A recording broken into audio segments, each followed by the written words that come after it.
Man, oh man, oh man, oh man. What a time to be alive. Let me know what it's looking like. Let me know what it's sounding like. I know. Let me make sure my mic is on. Make sure y'all can hear me. Oh, they got the ads on. Y'all gotta watch an ad first. Damn, my bad, yo. I ain't know. So look, I need some tech support, man. I need some tech support out there. I need some tech support, man. Let me know in the comments if you know anything about tech. I need some tech support for my computer, man. Let me know. Let me know. What we looking like, what we sounding like, man. Make sure y'all can hear me. Let me know if y'all can hear me, yo.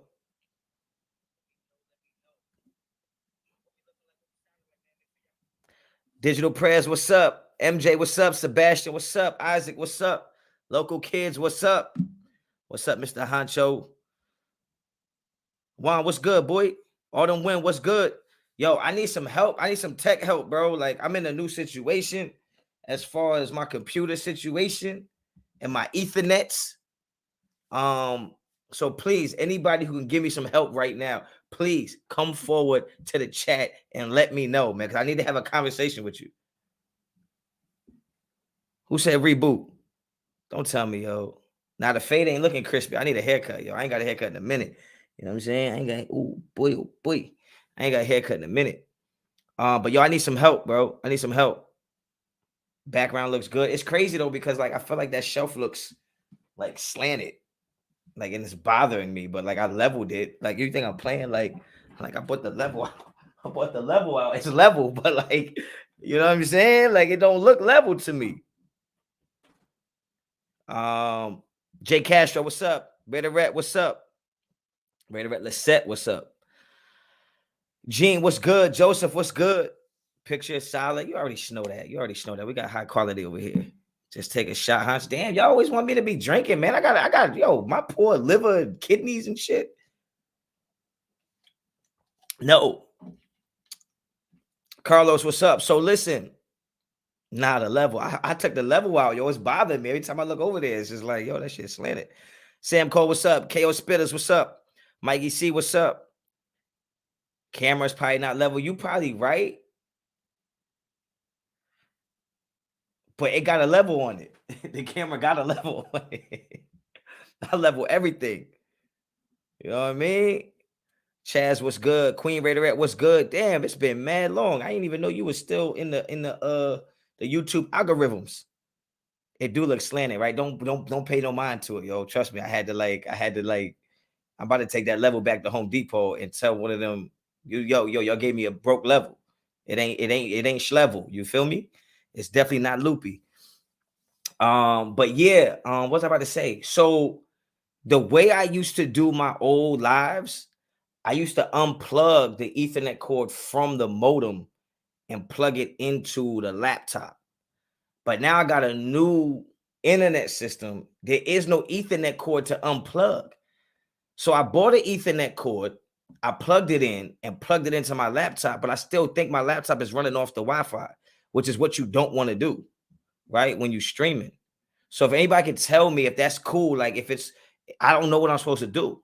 Like, am I supposed to turn my Wi-Fi off and then plug in the Ethernet? When I did that before, I had no internet. So if anybody can help me, man, just let me know, yo. Just let me know. Vinny, what's good? Turn off Wi-Fi on your laptop. Last time I turned off the Wi-Fi, yo, I had no connection. I had no connection. Right now, it ain't giving me no issues. Like, we're not lagging, right? I don't think we lagging right now. Call tech support. Ain't no tech support. Oh, y'all can't hear me? Yo, stop playing with me, yo. Somebody said ask Sanji. I don't know why that sounds funny to me. That sounds funny to me. As long as we're not lagging right now, then I ain't tripping. I ain't got a Mac. I got a PC, yo. I got an HP joint. Oh, he playing. You good? No difficult. All right, we're just gonna thug it out, yo. So I'm just letting you know this is my first live with the new modem. And you know what I'm saying? Like, my acoustics might be a little off. Got to get a new mic. I got to do a bunch of upgrades. But whatever happened tonight, we're just gonna thug it out, yo. We're just gonna thug it out. All right. So where you been at? Yo, yo, I'm trying, y'all don't understand. The boy be busy. The boy be so busy. I ain't trying to say like feel bad for me busy. You know what I'm saying? Like, I'm not trying to say feel bad for me busy, but yo, honestly, let me just break this down for you. Okay. I'm the defensive coordinator to a varsity football team, right? So I'm working on a playbook. It's my first year. Last year I came in half the season. I'm working on a new playbook for that, right? At the same time, I do morning workouts with the football team, 3 mornings every week. I got to be there like 6 a.m., right? So I'm doing that. So I'm building workouts, building a playbook, right? At the same time, the high school I coach at just started a girls flag football team. So I'm the head coach of that. So I'm learning how to coach flag football and working on a playbook, offense and defense for that. I also coach spring track. I'm still coaching basketball. I still substitute at the schools, and I'm still in school. So like when I be saying, yo, I be like busy, yo, I'm not playing with you. I be super busy. So like I be wanting to do content, but it's hard to manufacture the content when I gotta be doing all this other stuff. You know what I'm saying? Jaden, appreciate the super. What's good, Honch? My favorite Raider YouTuber. First time doing a super chat, but all I gotta say is mark my words, DC getting us a chip in 2 to 3 years. Well, look, man, I appreciate the kind words, man, being your favorite Raider YouTuber. I know that's not an easy thing because it's about 5711 of us. It's a lot of us out there. So I appreciate if I'm one of your favorites and that you support. And then, you know, make super chat when you can. Hey, super chat when you can. If you can, I'll try to read the comments. You know what I'm saying? But I appreciate that, man. As far as DC getting us a chip, we're gonna talk about it. We're gonna talk about that. We're gonna talk about that for sure. Yeah, but I do be hella busy. And don't forget, I got 2 kids. So that little bit of energy you think you're gonna have after work and after school and after practice, you think you're gonna have a little bit of energy to get on YouTube, you be like, nah, I'm about to just throw my feet up and take a snap. You feel me? Yeah, Jersey, man. Jersey is we in the trenches right now, bro. It's you know what I'm saying? We in the trenches right now. Mad respect, G. Keep going. Just next, get the bread. You already know that. You already know that. Pizzle, what's good, man? B Marquez, all good. Honcho, respect to the hustle, man. You already know. Valerie Lopez, a girls football team, one of my favorite YouTubers. I appreciate that, Valerie. But yeah, the Jets gave our high school some type of grant to start flag football. I know flag football is big in other states, especially down there in Florida. But we just getting it started here in New Jersey. So the Jets gave us like this grant to be able to start a team up. And they was like, yo, what better way? Who better to kind of do the groundbreaking coaching than Big Honch? So I was like, yo, I got this. Boy, was I wrong. Boy, did I bite off more than I can chew with this one. Oh, damn. ONT6, man. Appreciate the super. What up, Honcho? How you doing, brother? How's little Honcho? Put your defensive coordinator hat on. How would you stop the Raiders offense? Now, that is interesting. That is super interesting, man. And I'm gonna answer that. You know what I'm saying? I'm gonna answer that, yo. Somebody said Henny Honcho, aka Hustler Honcho, Hustler Honcho. Yeah, you ain't she never lied. If I was playing defense against the Raiders, what's funny is this is what's funny about it is I would play the Raiders the same way Patrick Graham played the Raiders when he coached for the Giants. That's exactly how I would play the Raiders. I would make sure I have 2 safeties high, and I would confuse Derek Carr because I know Derek Carr likes to do a lot of pre-snap reads, right? So I would do a lot of stemming pre-snap. I would have a lot of people moving around from different positions. I would make it look like I'm blitzing A gaps when I'm not. I'd make it look like I'm sending a corner on the blitz when I'm not. I would make it look like I'm going to go into a single high safety when I'm not. And I would just give Derek Carr a bunch of issues pre-snap because I think Derek Carr has not issues or a problem, but he does have a tendency to determine where he's going to go with the ball before he snaps it, which is why you notice Derek Carr misses throws downfield or he misses wide open players, because I believe Derek Carr always has a predetermined notion of this is where I'm going to go with the football based on what the defense is doing, right? So for me, if I was going to play against Derek Carr and the Raiders offense, especially with that offensive line, I'm going to play mind games with Derek Carr. And just when I get him a little confused in what the coverages are, then I'm going to send blitzes at him. And I'm going to send blitzes at him from areas where I know they can't protect him. And that's what I would do. I would double team. I would probably bracket Renfro, right? And I would keep Darren Waller in front of me, but I would force Darren Waller to have to stay in and block. So we would kind of take Darren Waller out the game, just like the Giants did, right? And I would sit on all the out routes he wants to throw, and I would cause turnovers. I would do exactly what Patrick Graham did against us. That's what I would do. That was a great question, though. I know your name can't be Kale, but it could be Callie. You know I'm terrible at reading names, man. How your players feel about you being a Raiders fan in the East? Um, First of all, I don't give a damn what my players think. Honestly, I mean, they probably Jets fans and Pittsburgh fans and Giants fans, and they suck. But we do got one kid on our team that's a Broncos fan. I be lighting his ass up, bro.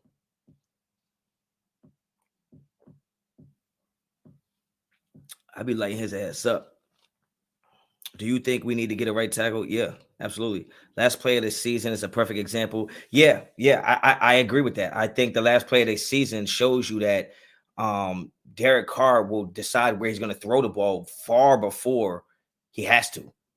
And when you think of guys like, and I know people like mobile quarterbacks because mobile quarterbacks have the ability to extend the play where I want to go to this guy, but he's not open. I can just run around until he is open, where Derek Carr can't do that.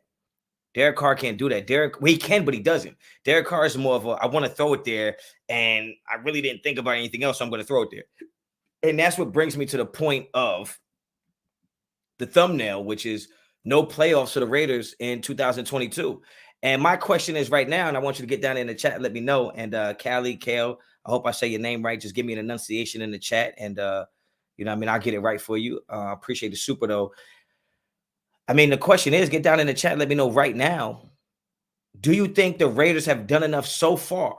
So far, just right now, thus far, where we at right now, free agency, pre-draft, what we've done so far, all the moves we made so far. Do you think the Raiders right now are a playoff team? And I want you to get down in the chat right now and let me know. And if you're not a subscriber to the channel, subscribe to the channel. All right, hit me up on Instagram and Twitter, both at Raider Honcho. But let me know in the chat right now. Let me know right now in the chat. And make sure you hit them likes while you at it. We got Mr. Nuff said yes. Let's see. I want to know what y'all think, man. I want to know what y'all think. Season 4 merch coming soon. Shit, is that Honcho season 4 yet? Nah, it's Honcho season 3. Season 3. Say yes before you even finish the question. Okay, Raider Junkie says yes. 40V says I do. Yeah, we done enough. Chargers kept pace. Chiefs went down. Broncos got better, but not enough. Pete says no. I'm 50-50 says Pizzle. No, must lock down right tackle. Get the strap on whoever says no. Raider Carlos. Sebastian says yes. Big Shane said they better be. 510 leading toward yes, but still a chance we do. Valerie says yeah. Raider Ren says Honcho. Yup. Here's the thing. And we made the playoffs last year and we upgraded. Here's the thing.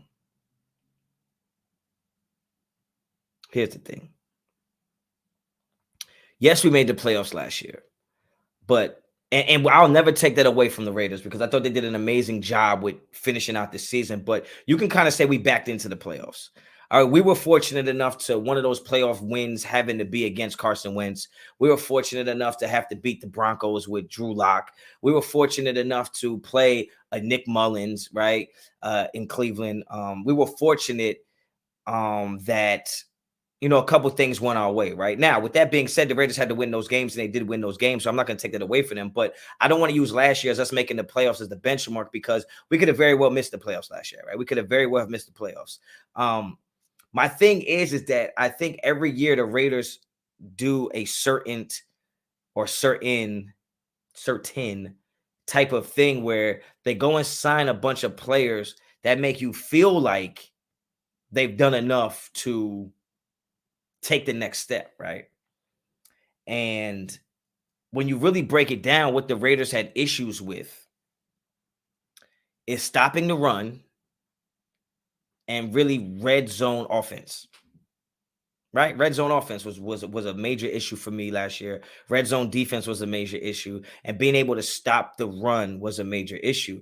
And I'm not sure that they answered they checked all the boxes in a sense of Well, we couldn't stop the run because we just had no defensive tackle, right? We had no inside run support whatsoever to save our lives, right? And I'm not sure we've addressed that to the point where I feel comfortable, right? You talk about the linebackers being super thin. Yes. Is there potential there for our linebackers to be really good? Yes. When you talk about Graham's system, you got to be able to run. Do we have linebackers that can run? I think we have one that can run. I think Diablo can run. But as far as Perriman, he's not really that type of linebacker. You're talking about playing a 3-4, 4-3, and a 4-2-5. You have to have a stud middle linebacker. We're on the verge of that. I just don't know if we have that solidified. And we still don't have a cornerback one, in my opinion. We still don't have that lockdown corner, in my opinion. Yes, we have upgraded in certain levels and certain positions, but we still need a safety and coverage. We still need a cornerback that we can say, look, go play on the island, and we feel totally comfortable with you being over there and not getting a whole bunch of pass interference calls, right? But most importantly, when you talk about the red zone and the offensive side of the ball, right? The Raiders couldn't run the ball last year. Well, I don't think they did anything to fix that. Right, the Raiders couldn't run the ball last year. I don't think they did anything to fix that so far, right? When you talk about the red zone offense, and obviously the offensive line struggled last year. The offensive line is definitely an area of concern for me, especially as a former quarterback. Like, yeah, I need that offensive line to do what they're supposed to do. But when you talk about the red zone offense, right? Yeah, we've added Devontae, and you have Waller and you have Renfro, but at the end of the day, I don't necessarily think it was entirely the weapons that were the issue.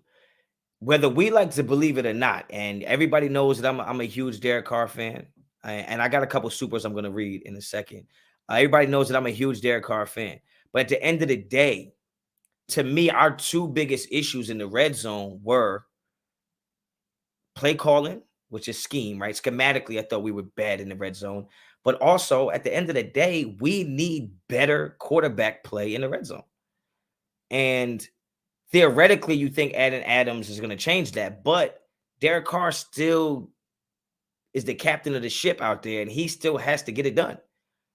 Sometimes when you think about it, Derek Carr is like, in my opinion, is like sometimes one of those captains of a cruise. Like, let's say you got a cruise ship, right? And Derek Carr is perfect at driving that crew, at being a captain of the cruise ship, right? Getting you to your destinations, but somehow he has a problem parking that bitch at the dock, right? And the dock would be metaphorically the red zone, right? Like, so Derek Carr is good in between the 20s, but for some reason he can't park the boat.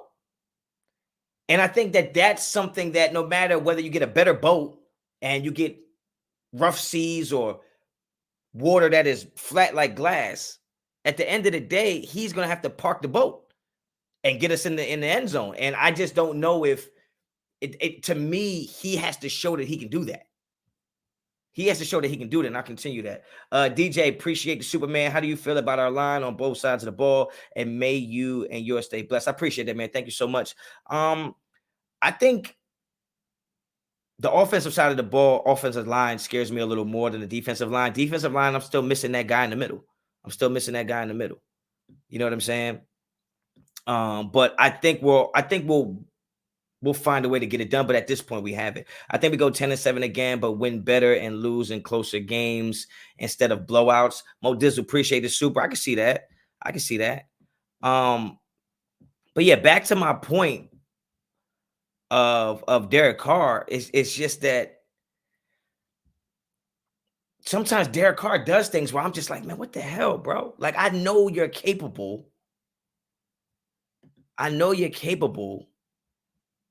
Of getting the job done, but he just does some things that just make you scratch your head. So when you talk about have the Raiders done enough to make the playoffs yet, and you talk about Vegas having us, I think, at 8.5 wins, I think right now, I know you guys don't want to hear it, but I did the same thing last year. I think right now on paper, this is a 9-win team. It's a 9-win team. And I know y'all don't want to hear that. And it's okay to disagree. Get in the comments if you disagree. I'm cool with anybody disagreeing. Look at Honcho with the cruise ship metaphor. I mean, that just came to me. It might not even have been a great metaphor, but to me, it just feels like anything. Like, he can drive all day long, but can't parallel park. He can drive the cruise ship, but he can't park it at the dock. And it's like, when is it going to click for him to get that done? But with that being said, I don't think that you need to replace Derek Carr. I'm just saying that Derek Carr has to get it done. You can put all the weapons around him. He still has to make those decisions in the split second to get it done. And I think right now with the way this team is built, um, not knowing if we can run the ball, not knowing if we can protect Derek Carr, and not knowing if we can stop the run. I mean, this how can you have us at more than 9 wins?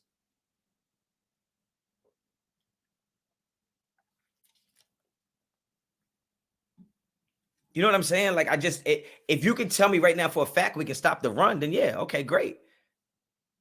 But who thinks we can?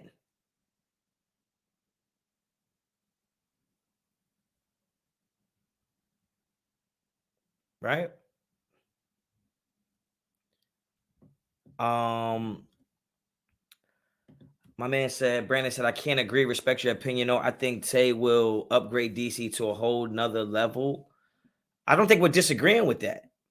I don't disagree. I don't think we disagree there. You see, and that's the thing is, I think Derek Carr is going to play at a high level. To me, Derek Carr always plays at a high level, but it's almost like the LeBron James, Michael Jordan conversation for me. Like, yeah, if you look at Derek Carr's stats, it's great, and in the big picture, Derek Carr is a great quarterback. And in the big picture, LeBron James is fantastic, phenomenal basketball talent, right?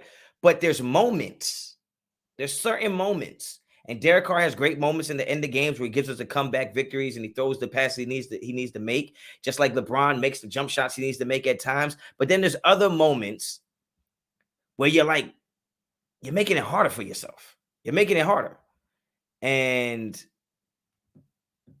I think Derek Carr has those moments, right? As much as I like Derek Carr, as much as I support Derek Carr, like us being a better team next year is not going to be everything you put around Derek Carr. It's going to be Derek Carr himself. And Derek Carr in certain moments is going to have to be better. I'm not saying he won't. I'm not saying he won't. I'm just saying that you can add all the players around Derek Carr as you want. I mean, Dak Prescott is a good quarterback, but even with CeeDee Lamb, Amari Cooper, Gallup, and all those other players, he still made bad plays. Right? So at the end of the day, I just think if the Raiders are going to be better, Derek Carr has to be better in situations. Certain situations, Derek Carr is going to have to be better for us in order for us to take that next step, along with the defense being better, right? So I agree. I think Derek Carr's going to have a phenomenal year next year. I thought he had a great year last year, especially when you talk about all the stuff he had to deal with. But with all that being said, let's call a spade a spade. Like, there was times we should have scored the football. And it wasn't because of a lack of talent. I think it was a play calling was terrible, but decision making was a big part of that as well. Thick Frame, what's up with it? You tripping 9 wins. You also said Arnett was gonna have a good year last year. Yeah, I don't understand your point.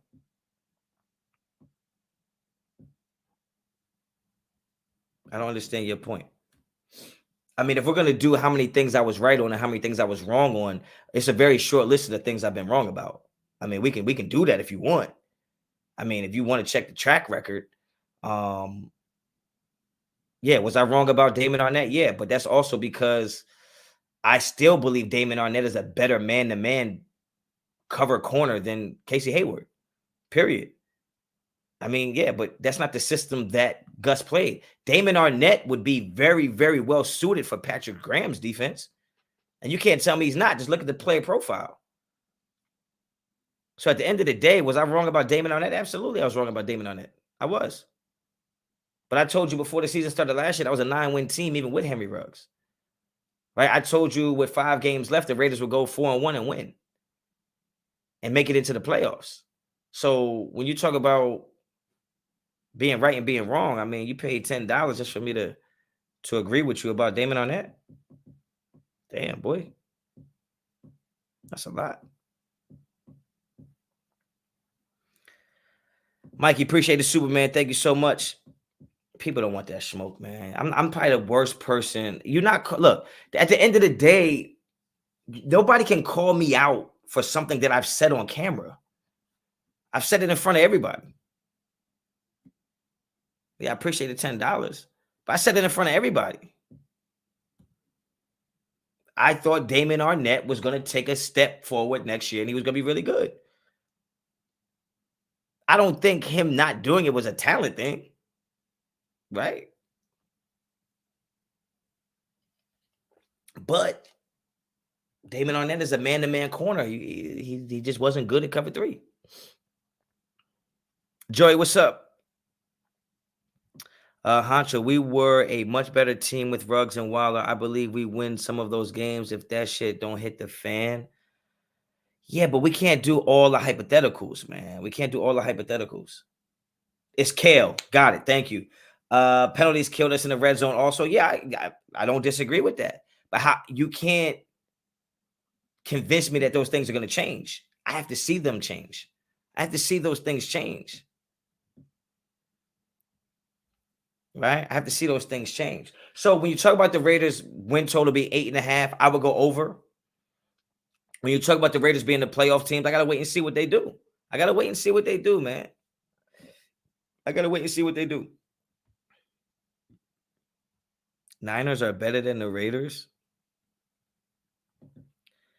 Yo, I told you, bro. You gotta step up the quality of meth that you smoke and put in your body. Stop going down there to the creek to get your drugs, man. At least step it up to the high profile meth, okay?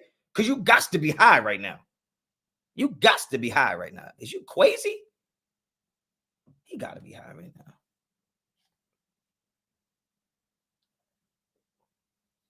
He got to be high. I don't know. What the hell? What the hell's wrong with him? What he thought this was, huh? Sounded good. What the hell he thought this was going to be? You thought I wasn't going to see that? You thought I wasn't going to see that, Playboy? I think if you think the Raiders are going to be 11-6 and I say they're 9-8, I mean, that's only a 2-game swing. Anything can happen, right? We always going to be number 1, number 2 on penalties. Yeah, we got to fix that though. So yeah, like I was saying, the Raiders got to do a little more, in my opinion, for me to say book it. This is a playoff team, right? Book it. It's a playoff team. So I think they're on the right track. I like what I'm seeing, and depending on what kind of contract extension they give Derek Carr, that'll kind of tell me where they think they're at. If they give Derek Carr 2 or 3 years, then I'm gonna feel like okay, they think they're on pace right now. If they give him 5 years, 6 years, then I'm gonna feel like okay, this is gonna be a little more of a project than some people think, and I'm okay with that. I'm okay with that. You know what I'm saying? But yeah, I agree. 5'10" Raider still need interior offensive line and a stud nose tackle. Absolutely. That's kind of my point. We can't fall in love with the Devontae Adams signing so much that we just say F the other things that we needed. You know what I'm saying? There's things we need on that defense that we don't have yet. And considering some of y'all still think Jonathan Abrams is going to play linebacker, well, that shows you then we don't have a safety, right? If Jonathan Abrams is going to play linebacker, that means we don't have a linebacker and we don't have a safety. Honcho, are there any teams that you think are definitely playoff teams now in our division?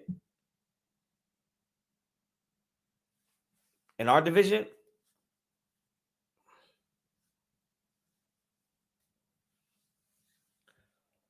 I don't know if you mean our division or the whole NFL. Like, what teams in NFL do I think are playoff teams right now? Oh, damn, boy, you say yes. Yes to which question? Our division? It's hard. You know what's hard about our division is that, like, you always want to feel like the Chargers are going to be good, and they just shit the bed all the time. Like, they never produce up to their talent. They never live up to any of their talent, ever. Oh, you meant Honcho is consistent. I appreciate that, Marcus. I appreciate that. I still think the Chiefs are the standard in the division. I still believe that. Although Tyreek Hill is good, I just feel like this. I feel like they're still the team to beat. The Broncos could be better. The Broncos are going to be improved, but they have a lot of holes in their team, yo. They have a lot of holes on their team, and they also have a lot of holes within their team.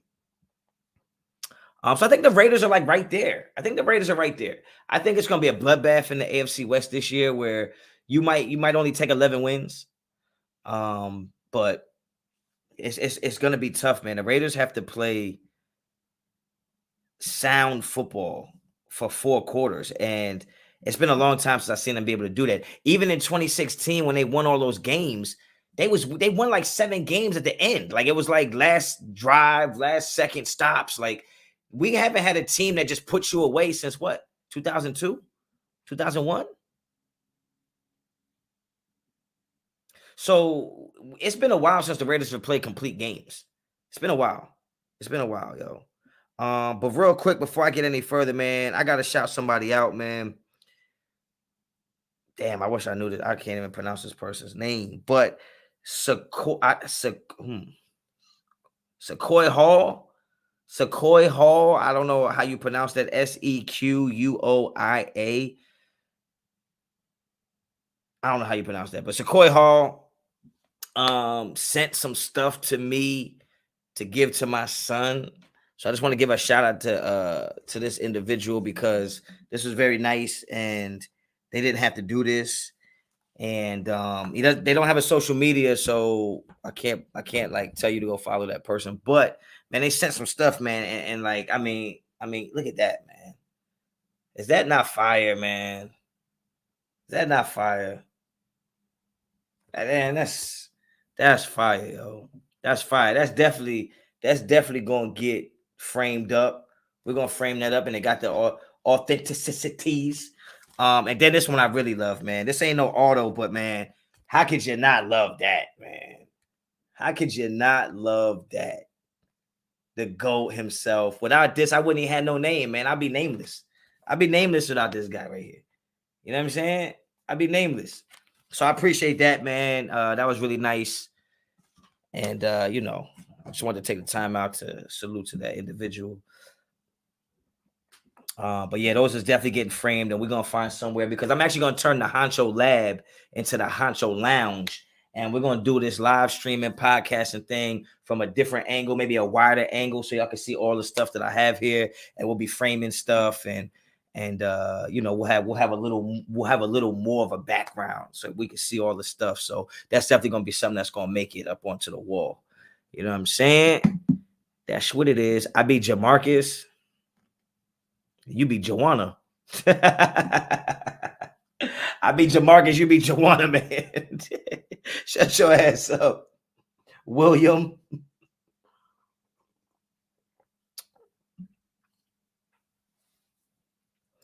If our whole division go 1-1 with each other, we will all have a chance to make the playoffs. Yeah, I think every team has a chance to make the playoffs in AFC West for sure, without a doubt.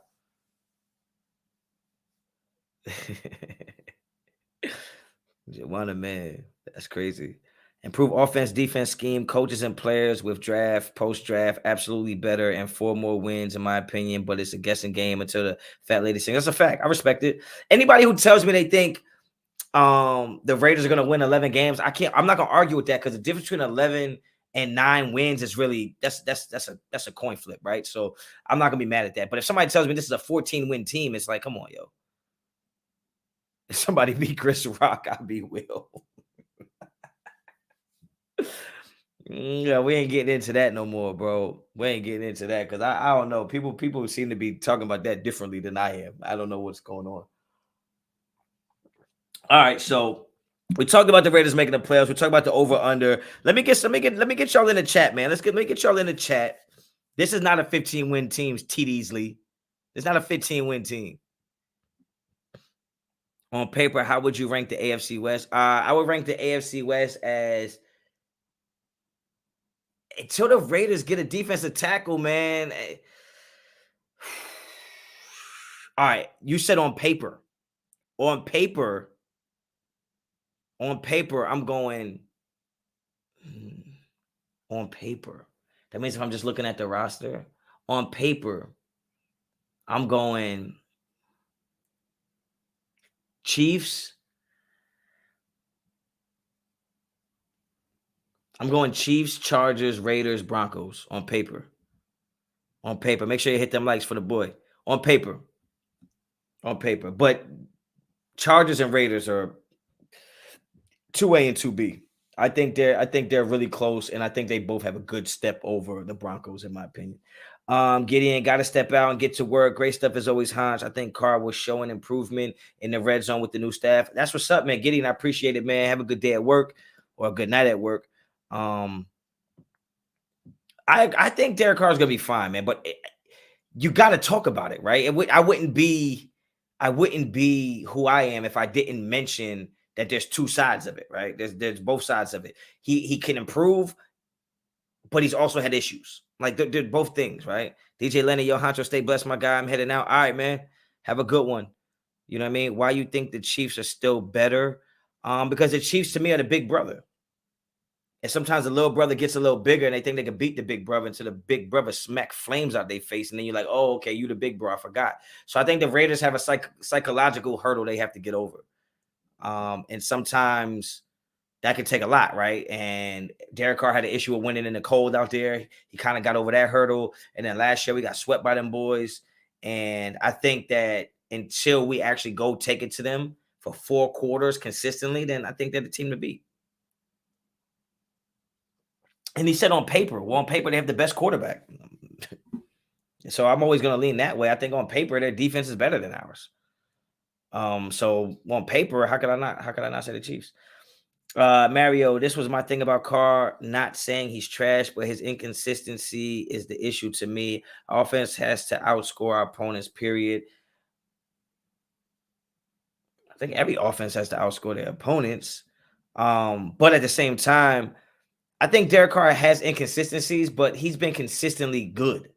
He just hasn't been consistently great. I think that's the difference people don't understand is that you'll say Derek Carr is inconsistent. Well, he's only been inconsistently great. He's been consistently good. There's no doubt about it. Derek Carr has been good consistently. He's just been great inconsistently. Like sometimes he's great, sometimes he's good, but he's always been good. Like he's been consistently good in my opinion. To be fair, against the Chiefs last year, our O-line sucked in every way. Well, it's the same O-line, so what makes you think they're better? Madden, the team that scores the most points usually wins. Yeah, that's what, yeah, Mary, I appreciate the super, but damn, my boy, we got to outscore our opponents. Goddamn right. That's how it works.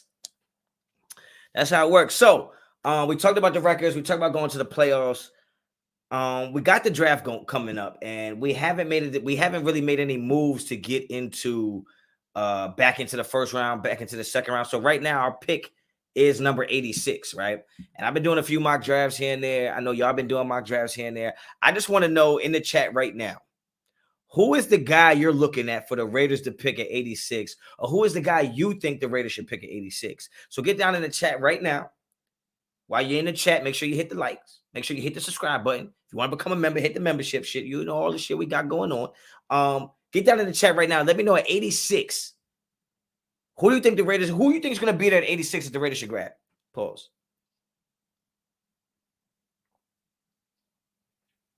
Who you think we should get at 86? Let me know. Put hashtag 86 so I know that's what you're answering. All right, go hashtag 86 and let me know who you think it should be. Chuck, appreciate the Superman. Are you running with the Chiefs being the top team because of coaching, because they lost a decent amount of talent outside of Hill? I just think that my background knowledge of football is that you're not just beating the team on the field, right? Obviously you are, but you also have to defeat the culture of the team, right? Like the spirit of the team. It's almost like boxing, right? You get a boxer that's not what he used to be, but that pedigree is still there. And on any given night, he can have flashes. He can roll back the time, roll back the years and beat your ass. That can happen. I think it's the same way with football teams. Like you might have a team that lost a few pieces, but their culture is their culture. Their pedigree is their pedigree. Them wanting to beat the Raiders is never going to change. And sometimes that will can overpower talent, right? That's just the facts of football, right? You always have high school rivalries. Look at Ohio State and Michigan. Even when Michigan's not ranked and Ohio State is, Michigan can still give them a ball game, right? Or when Ohio State is ranked really high and Michigan isn't, Michigan can go and beat them, right? North Carolina and Duke in basketball. Duke could be ranked really high. North Carolina's not ranked, but North Carolina can still go in there and beat them. So I think that whether they lost talent or not, that pedigree and that moxie and that spirit to want to beat the Raiders is always going to be there. And until we change that narrative, I think the Chiefs are the class of the AFC West. I hope that answered your question, but I appreciate the super. People are saying Carson Strong. Oh, God. Stud linebacker Johanch. I don't see the link to become a member. You got to go like into one of my other videos. So if you get a chance afterwards, you can do that. It's usually in my regular videos. I need to start putting the link into the lives. My bad. Jojo from Nebraska is nice. I can see that being a situation. Zion McCullum, I don't think you need to take at 86. I believe he'll be there a little later. I think your next pick. He might not be there by your next pick, actually. So that would be a reach, though. I think that'll be a reach. Trey Anderson, I can see that. That's not bad. JoJo, again, Kobe Bryant at 86 would be a nice pick. Marcus Jones at 86. Wow. A lot of people saying Zion McCullum tight end. Brian Asamoah, or Abraham Lucas. I like Osamoah. He's that's the boy from Oklahoma, right? I think he's all right. Nick Cross would be a great pick at 86. Nick Cross is like just a really good version of Jonathan Abram. It's kind of crazy. But the thing about it is, and what I'm seeing what a lot of you guys are putting in here, the only thing that I could but the only thing that kind of stands out to me about who you're saying and who they might actually pick is they're going to pick the best player available. I don't think they're going to look at it as like, oh, we need an offensive lineman, so we have to take one here. I think they're going to take the best player available, which means we don't know what position that's going to be. Yo, Honcho, I don't see the link. I just told you about the link, boy. I love going against our division. Chance. Okay, bet. I'll look for. Yeah, if you just go to any one of my videos, it'll be like the first thing in the link in the description. If you get a chance, appreciate that. McCullum might go in the second. I mean, McCullum is a dog, but he's raw. So he's gonna go to a team that is gonna have to, you know what I mean, develop him. And I don't know if the Raiders can pick a guy at 86 that's not gonna make an immediate impact at corner. But McCullum is a dog. And you know, when me and Ray did tape talk, we all got our top guys. I like Booth. He likes Elam, but we both agree that McCullum is nasty. Honcho, your guess as good as mine. Is Russian roulette with the draft? Yeah, that's crazy. Yeah, and I'm gonna be live for the draft. I know the Raiders don't pick in the first round, but I'm gonna be live for the whole draft just because you never know what's gonna happen. So I'm gonna be live. So make sure y'all pull up, man. And we'll do the draft thing. I'm gonna be live the whole draft because I also like to see what other teams are picking too. I mean, especially when it comes to the Chiefs, the Chargers, and the Broncos. I need to see what's going on over there.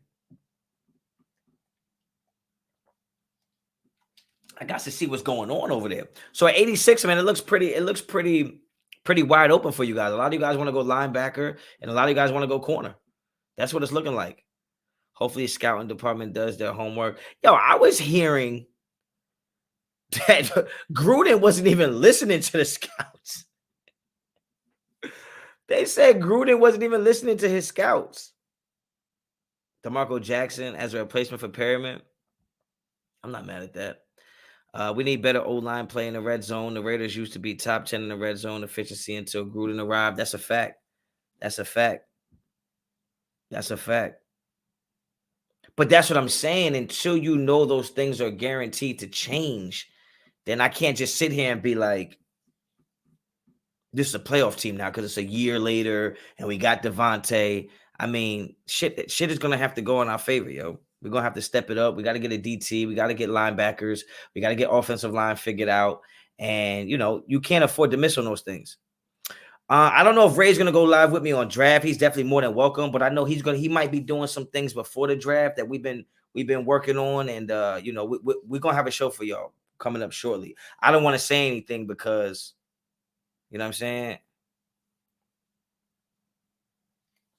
Raid Honcho Scout on draft night, bro. That would be too much intellect for the internet to handle. It'd be too much intellect for the internet.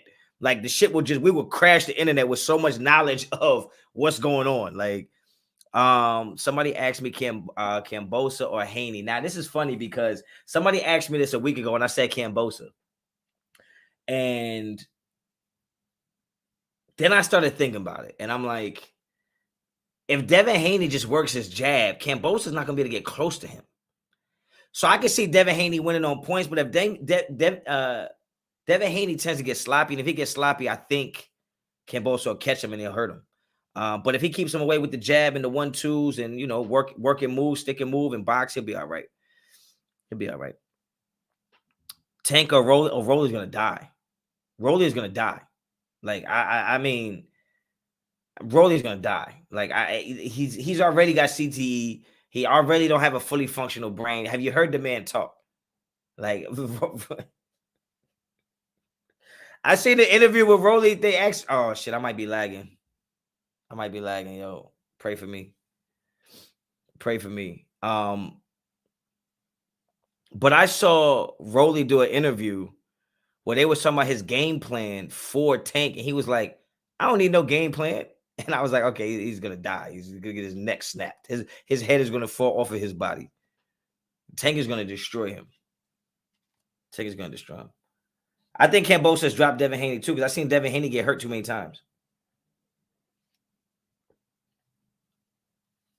Jack Kenner, what's up, man? Honcho, what do you think with the players on the O-line will transition from zone blocking to power blocking?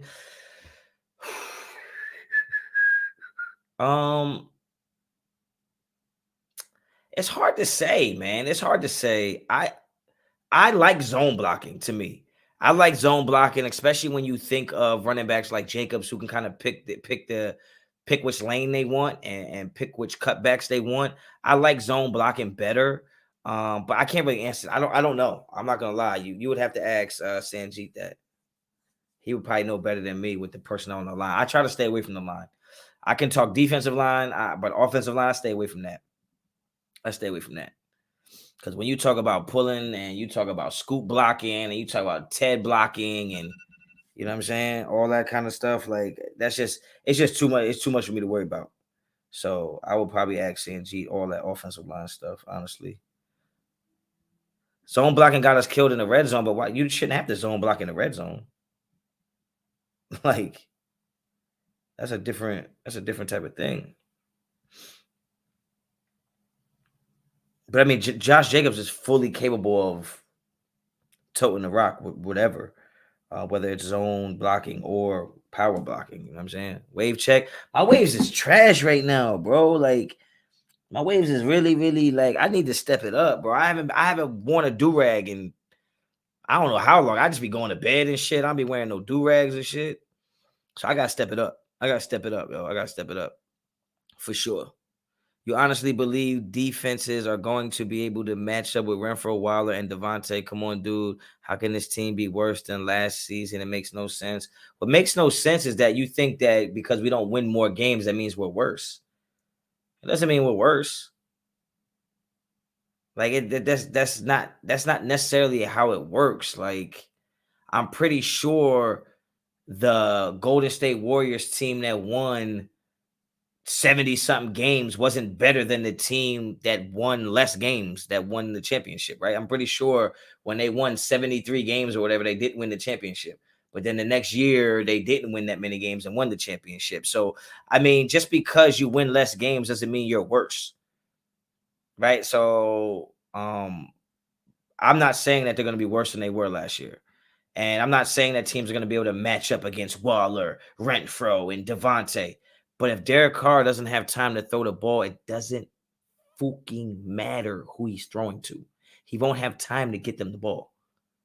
So what makes no sense is that you think that adding receivers makes you better without improving the offensive line, which we all can agree was an issue last year. Right? And the Broncos got better and the Chargers probably got better. So my point is that the Raiders could definitely win less games this year and be a better team because the teams they're playing are better. Their schedule is harder. Like they might got better in certain areas and worse in other areas. Like what if they get better in the red zone, but now they're terrible 20-20? Yeah, Carr gets the ball out fast. Leon, Carr gets the ball out fast, but receivers need time to get downfield. If it takes you 4.4 seconds to run a 40 and he gets the ball out in 2 seconds, well, goddamn, they only 10 yards downfield, bro. Right? So just understand, man. Just try to walk with me when I say these things. Don't Don't take it the wrong way. I need to change my camera battery. So hold on for a second. Sebastian, run the chat.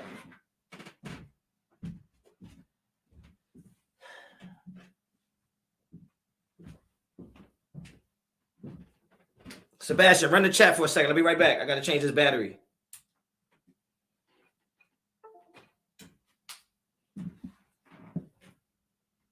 Yeah, I can still see y'all, man.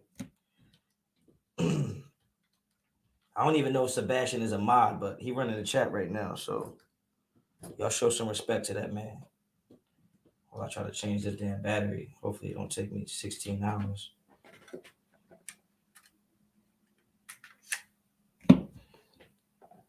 Yo, Sebastian going crazy in the chat, huh?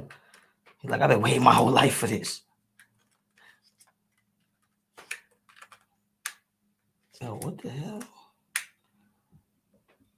Oh, one of y'all was right, too. My camera definitely not level.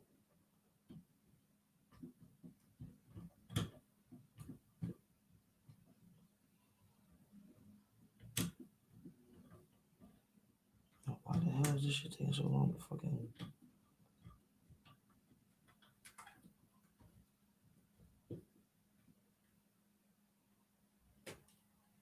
All right, we should be good to go. We should be Gucci now. Yo, we good? We good? All right. Now, y'all can't super chat. No, ain't no super chat, Sebastian. He doing this community service. This community service right now, yo. We good? We back? All right. All right. This is my moment. Sebastian was like, yo, been waiting my whole life for this. That's crazy. No baseball talk, please. Nah, I'm a Mets fan, so we ain't talking no baseball shit right now. Carr is among the fastest with his release. Yeah, but yo, I swear, y'all think you can play with stats. Like stats don't play the game. That quick release, what did that shit? What did it accomplish last year? Every time he wanted to get Ruggs the ball, he had to wait. He had to wait to get him the ball. So having a quick release doesn't mean anything. Like if you don't have a line protecting you, like yeah, it works. It's good to have a quick release, but at the end of the day, I mean, your quarterback still needs time to throw the ball downfield. Period. End of discussion. There's nothing you can say about that.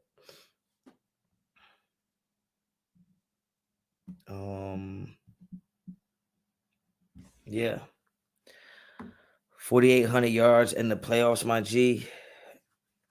What's that answer to? What's that an answer to? What was that an answer? How's that an answer?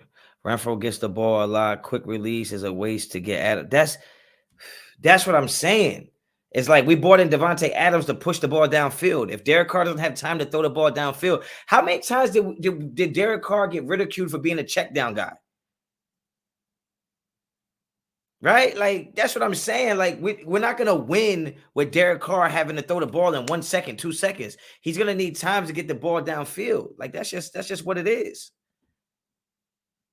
What he accomplished, bro, so that was good enough for you. That was good enough for you. That was good enough for you. To lose in the first round of the playoffs, that was good enough for you. That was good enough for you, KO. At the end of the day, you can argue whatever you want. You can bring whatever stats you want. If that offensive line doesn't improve, there's only but so much Derek Carr can do with a quick release. There's only so much he can do. And even with that quick release, he was still sacked more times last year than I think he was the last 2 years. Come on, yo. Well, KO, stop speaking in abbreviated sections. Just say what the hell you trying to say. You saying that ain't what you saying, so then what you saying? But on the flip side of that, Devontae is that dude that takes check downs to the crib. I will agree with that, but Guys, yeah, you guys are gonna have your fucking hearts broken again if you think that we can go into this season with the same offensive line we had last year or with that production. At the end of the day, if you can't run the ball because you have no line, your offense becomes very predictable and very vanilla. And then defenses know how to game plan for you. If you don't have an offensive line that can protect your quarterback, I don't care how quick his release is, defenses will just line up, press on these receivers, and you won't be able to get that ball out as fast because it's timing in the NFL. It's timing.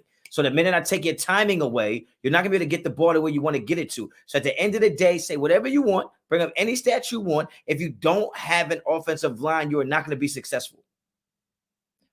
Period. And if you guys believe that you didn't need an offensive line to be successful, then you wouldn't want a mobile quarterback. Wanting a mobile quarterback is because you think the offensive line is not good. So don't sit and argue with me that Derek Carr with his quick release is all that we need. Well, if that's all that we need, then we wouldn't have lost to the fucking Bengals. If that's all that we need. Come on now. Come on now. Got to run play action. Leon, you can't run play action if the fucking run doesn't work. If you cannot run the ball, what is play action going to do? Play action is so we fake the run, bring you up, and then we throw the ball. If the run doesn't work to begin with, why would I bite on the run? So again, without an offensive line, you cannot run the ball. Without an offensive line, you cannot pass the ball. Without an offensive line, there is no play action fake.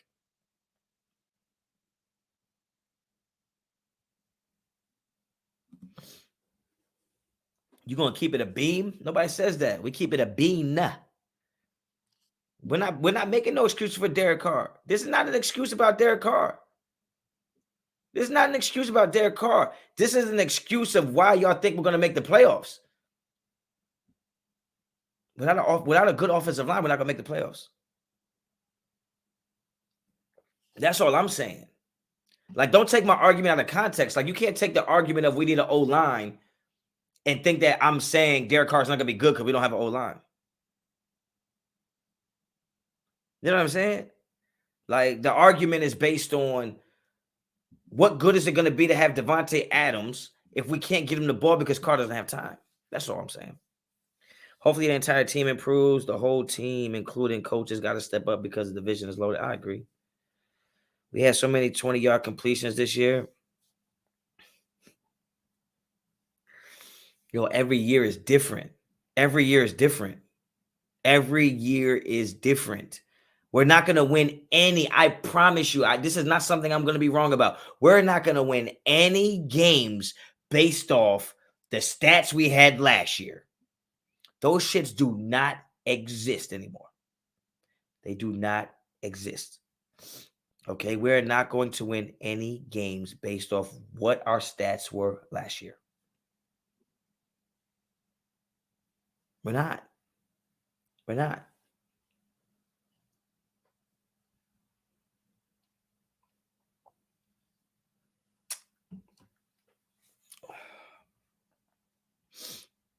And look, you can make the point that the Bengals offensive line was trash last year. That's still the minority. That's still a minority. Like, that's like a blip. Like, their O-line might not have been great last year, but when they needed to be good, they were good. When the Raiders O-line needed to be good, they weren't. Period. Okay, and when the Bengals O-line needed to be good, they weren't against the Rams, and they lost, right? I thought their O-line played pretty decent against the Raiders.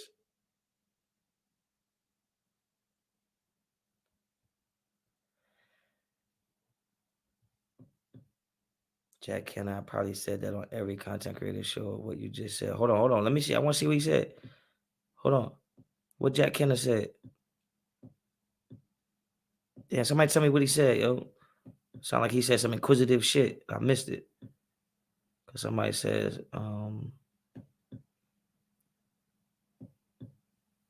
Robert said it. Okay, what Robert say?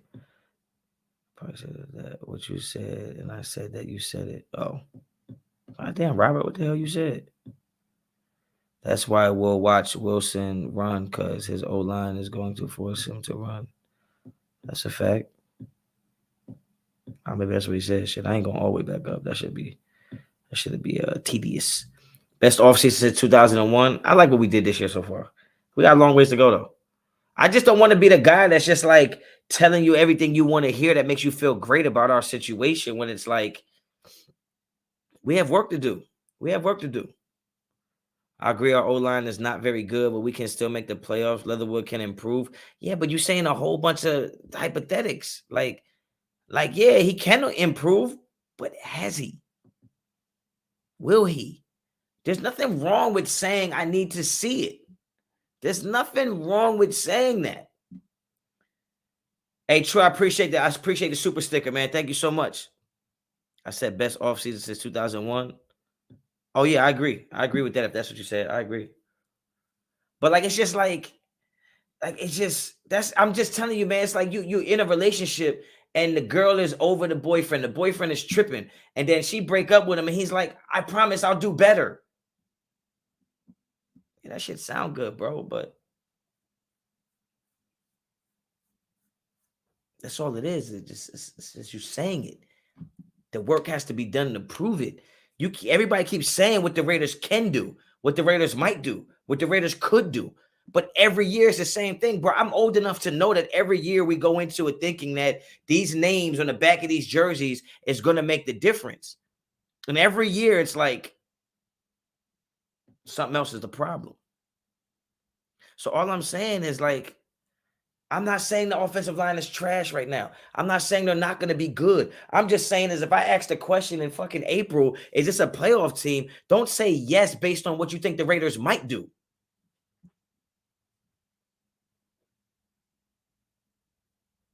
Been married for 14 years and got fat. Don't know what you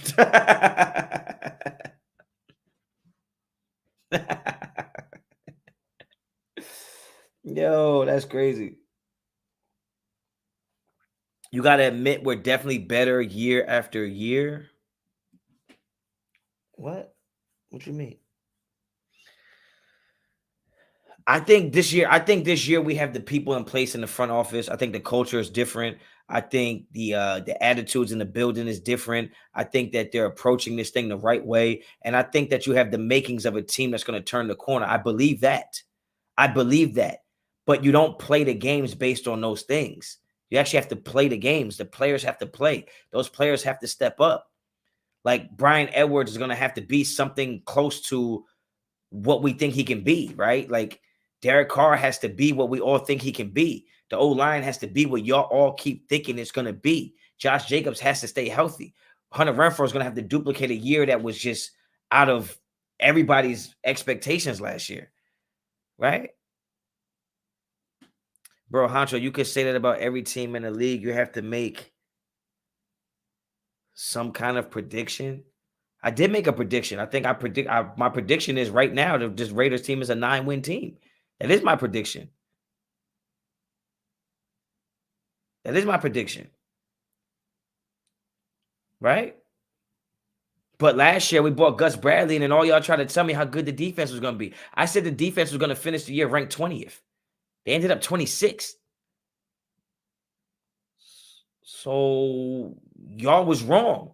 I was wrong. But y'all was way more wrong than I was. Y'all motherfuckers thought this was going to be a top 10 defense. So what I'm saying is on paper, Gus Bradley's coming in. Casey Hayward's going to be here. Jonathan Abram going to be better. Trayvon Mullen's going to be this. And it's like, I freaking told y'all Ngakoue wasn't giving us a goddamn thing and y'all wanted to kill me. So all I'm saying to you is that every year you can look at the paper and say, we're going to be this, we're going to say that. See, this is what I'm saying, bro. Y'all so emotional. What a 9-win team. We had less last year on both sides of the ball. 9 wins. Come on, man. The fucking Broncos had less last year, too. The Chargers had less last year, too. So we beat the Chargers once last year. Barely beat them at that. Right? So we split with them last year. We swept the Broncos this year, and the Broncos got better at the one position you need to get better at. So why do you keep thinking just because we got better means we all of a sudden we jump in the wins column? It like people that say that to me makes me feel like y'all really not in tune with how sports work. We did sweep the Donkeys last year. They got fucking extremely better at the position you need to get better at the most. They got better at quarterback. Their running back is a problem. They're going to have healthy receivers. Their defense is already good. So your argument can't be, how do we only win 9 games and we're better this year than we were last year? Bro, 2 of the teams in our division, that's 4 games. That's possible 4 losses right there. You can't tell me that's not possible just because you're a Raiders fan.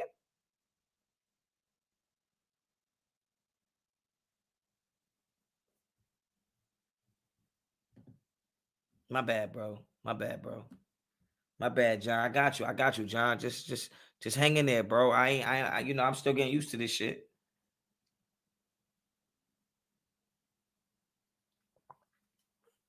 We can't win 10 games with what we have. Look, if I say 9 and you say 10, fuck it. You got it, bro. Go ahead. Go ahead. Have it. You know what I mean? Like, that's like, I'm not speaking in matter of fact. I'm speaking in possibilities. Is it possible the Raiders win 10? Yes. But how are you going to act like it's not possible for the Raiders to win 9? It's only 1 game difference. You know what I'm saying? Like, you acting like I'm saying 9 and you're saying 13. If I'm saying 9 and you say 10, bro, we right there at the same spot. What we talking about?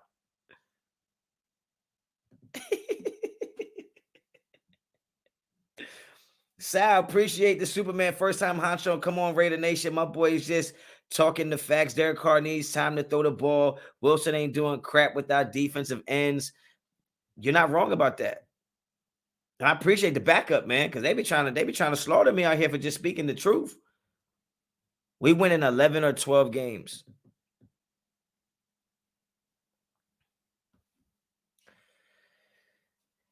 I'm not saying we're not. The difference between you and I,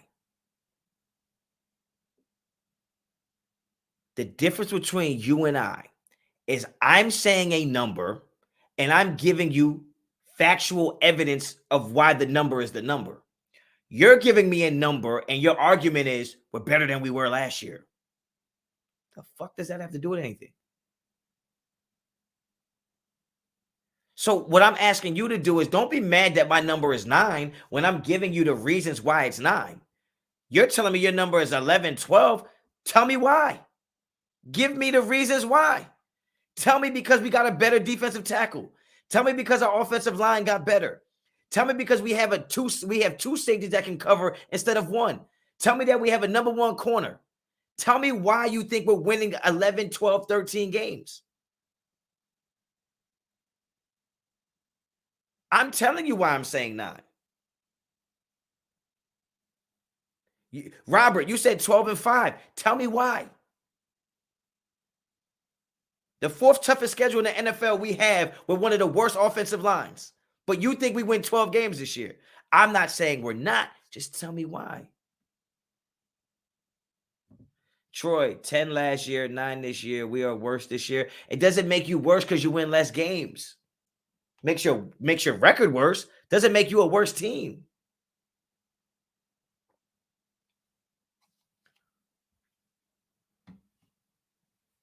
Like, this is not one of those channels, bro. This is not one of those channels where I just talk in fucking fairy tale land and like, oh, Peter Pan. Peter Pan's not fucking real, man. Okay? And neither is some of the expectations y'all have on this team.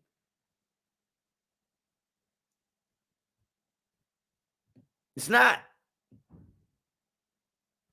Just because you win less games doesn't make you a worse team. I gave the analogy already, the metaphor of the Golden State Warriors. They won less games when they won the championship than they did when they won 73 games and lost. The team that won less games was a better team. That's the part you're not getting.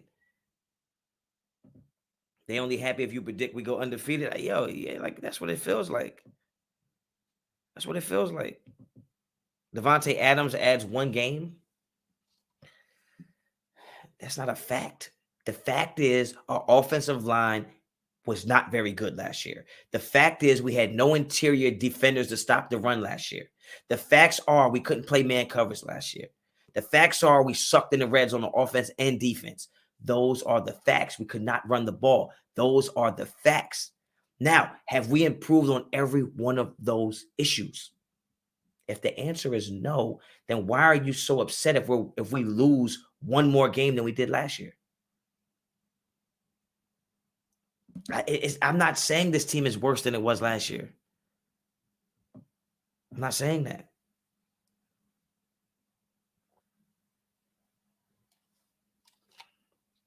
I'm not saying that.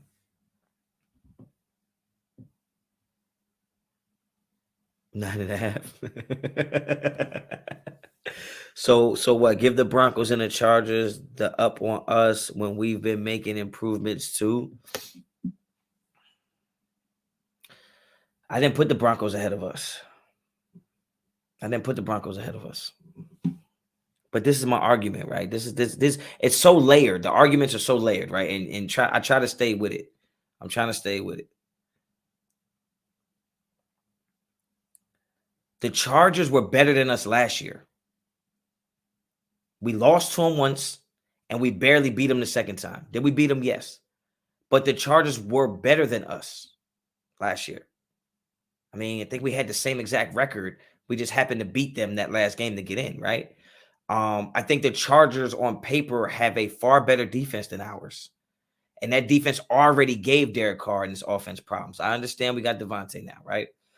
But what I'm saying to you is to think that we all of a sudden are going to just steamroll the Chargers because you hate the Chargers in their uniforms, and we're going to steamroll the Broncos because we beat them twice last year. And now that Tyreek Hill is gone, we're going to steamroll the Chiefs.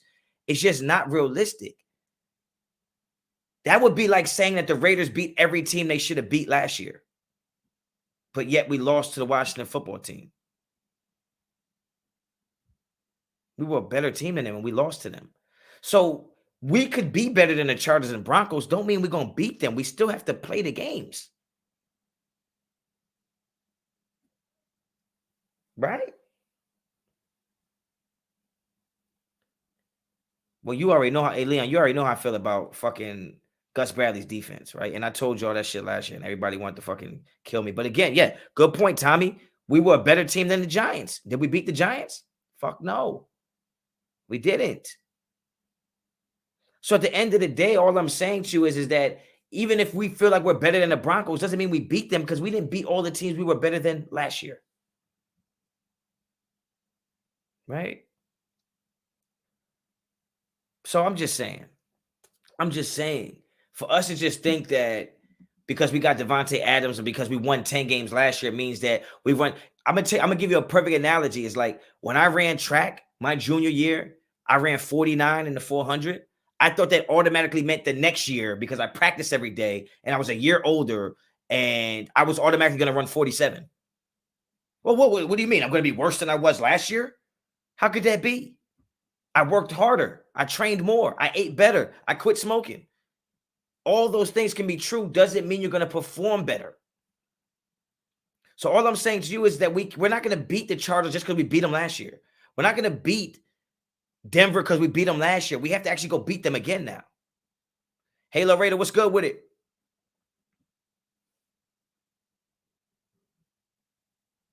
Could make a case that the off-field issues the Raiders face. You can make a case. You can. You can. You guys are acting like I'm saying the Raiders won't win 12 games next year. I'm just saying right now, what I'm looking at is based on what I've seen so far. As far as the Honey Badger, only thing I heard is that he left New Orleans without a deal. I know he wants to go to New Orleans. I just don't think New Orleans has the money for him. And I think the Raiders don't have the money for him until after June. That situation. Can Raiders sweep the Chiefs? Yes, they can. But can the Chiefs sweep the Raiders? Yes. I feel like y'all only want to talk about one side of it. Is Patrick Graham better than Gus Bradley?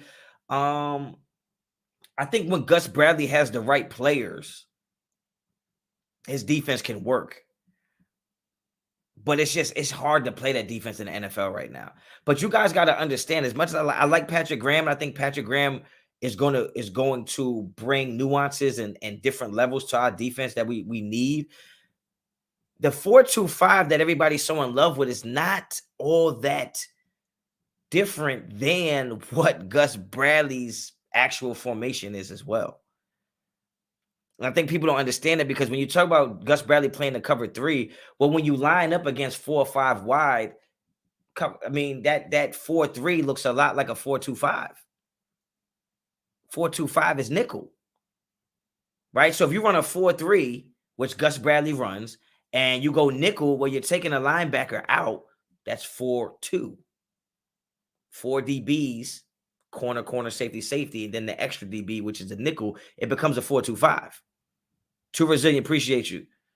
So when you think about Gus Bradley's situation and not liking Gus Bradley's shit and thinking Patrick Graham is this and that, I agree. I think Patrick Graham is what we need. I like the way he calls his defense. I love multiple defenses. I run a multiple defense. But at the end of the day, let's not act like Gus Bradley. Gus Bradley was pretty much running a 4-2-5 a lot last year. And if you don't believe me, go watch the film. Okay, 4-2-5 is basically playing a nickel. And Nate Hobbs wouldn't have been on the field if we didn't run nickel. So basically, that in short term, long story less long, is Gus Bradley was in a 4-2-5 a lot last year. He just played different coverages out of it. But yes, I think that Patrick Graham is going to serve us well.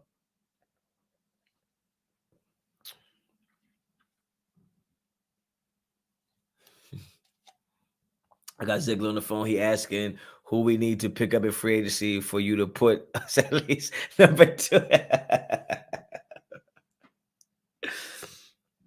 I don't know, man. Honey Badger will give us real close to me. Honey Badger, because I just feel like there's holes on that defense. A timely blitz here and there from Gus would have helped. Yeah, Gus played not to lose instead of to win. And I think that when you had an offense that was struggling last year, you should have went more balls to the wall and said, look, we're going to try to create something. Like I said, my philosophy is either you're applying pressure or you're feeling it. So I would have been putting pressure on these QBs. There's no way I'm playing Tyler Heineke and I'm not pressuring him. There's no way I'm playing Nick Mullins and I'm not pressuring him. There's no way Carson Wentz is not getting pressured. Like, there were certain quarterbacks we should have pressured more than we did, and we didn't. Nick going to start at slot corner. Why not? Why not? I would say so, yeah. What are the odds of all 4? Nah, that ain't. I don't think that's happening. The NFL is not going to let that happen. NFL is not going to let that happen at all. Daniel Boo Boo Jones. Exactly. Leon, thanks for reminding me. Like, exactly. Like, when you watch games like the Giants game, bro, Yannick and Max weren't even on the field that much. I couldn't believe it. They were like legit not on the field. Honestly. Oh my gosh. Maybe Gruden said that's the last thing he does is allow big plays. I don't know what Gruden had going on.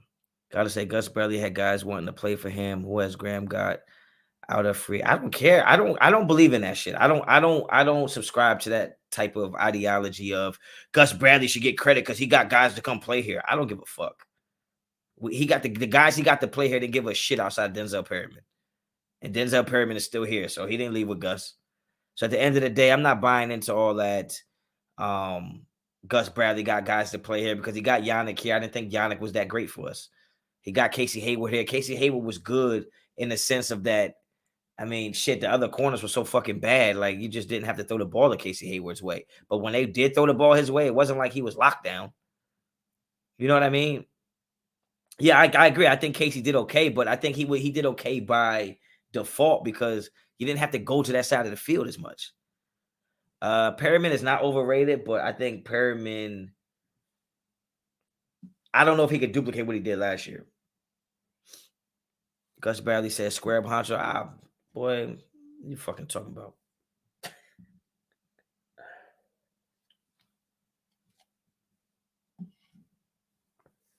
Casey wasn't trying to tackle nobody. I don't blame him. Honcho, can you please tell the nation that Hayward is not a man? No, he's not. He's actually quite bad in man-to-man coverage. Quite bad. Our run defense should improve this season with the new style of play we will have from the D line. You would think, you would think, you would think. I think the 3-4 looks a little better for us when you talk about Clee being in there, Hankins being in there. I think the 3-4 looks decent, but when you go to that 4-3 and you need that actual zero tech, like, you know what I mean? We're gonna need somebody. I don't know if we got the guy. I know we bought some cats in, but I don't know if we got the guy. Devon Diablo will have a breakout season. It's possible. I think I think he has to make a tough jump from safety to linebacker. I think that's tough. I think it's tougher than people give it credit for. Bradley likes to shoot gaps, and we will be trying to clog gaps now, right? I don't. I would think that we're gonna be a spill team. If you're running a 3-4, you tend to spill, meaning that you really don't want to give things up the middle. You kind of spill it to your outside backers. At least that's what I've always been taught. So I would think that, yeah, we're gonna try to take away gaps. As far as just not letting things get up the middle, which we really sucked at last year. I mean, we gave so many lanes away, but that's because it was so easy for our DT and our DT and our ends were getting trapped against the run. They just weren't good against the run. I mean, Yannick and Max both aren't great against the run, and that was that. We saw what that turned into. Who will be the Raiders' next pickup for the defense? I don't know. I've been hearing some interesting things as far as the people they're talking to out of the draft. So they might be staying pat right now with what's going on in free agency and just be like, all right, let's get some young talent in this draft. And then you always after the draft can go sign more people. It's not like you have to sign everybody right now. You know what I mean? Clee finally gonna be used right. I think, yeah, I agree. I think he will. You like Brown from the Titans? AJ? Is that his name? AJ Brown? You talking about him? With the guys we have on the D line currently, what do you think they'll be good at? Like the D line, I said in the 3-4, I think our defensive line is gonna be good against the run. I really do. But yeah, 3-4, what our defenses look like it's gonna be more of a 3-4 is gonna turn more into a 5-2, in my opinion. Jayon Brown. Oh, I think you're talking about the wide receiver. Coach of 300 attack. Hit them hit them likes, yo. Hit them likes for sure. You heard the boy. It costs you nothing. I don't know much about Brown. I ain't gonna lie to you. I don't know much about him. Brown. I just feel like without us having a first and second round pick, it's gonna be tough for us to get that linebacker in the draft at 86. I mean, it could happen, but I think that bringing in free agent linebacker seems like it's gonna be the move. At 86, if you can get a JoJo at 86, I can see that happening. If you can get a boy from Cincinnati, I can see that happening. Is it Cincinnati? But I don't know who's gonna be there, man. The draft is so unpredictable, man, which is what makes it great. What the hell, bro? I got bit by some shit. I'd be nameless without Marcus Allen as well. I was named after him, Marcus Allen Nelson. Damn, they gave you the whole name, my boy. God bless you and your family. They gave you the whole shit. Like, you ain't never gonna be confused where your name came from. We giving you the whole shit. Unless you was named after Marcus Allen Marcus, and then your middle name was Allen after Tim Allen, the tool man from Home Improvement. Maybe, and they just told you it was some cool shit. Kyle Van Noy. I can see that happening after June. I agree, Chester. I can see that happening. That seems like a Ziggler move, right? Like, it just seems like that looks like it'll happen. Right? Eczema. I don't even know if that's what that says. Eczema. It just sounds like that's what it says. I'd reach for Nick Cross if we can't get Tim. I like Nick Cross. I like Nick Cross a lot. I've been talking about him a lot, man. I like him a lot. I don't know if he's even.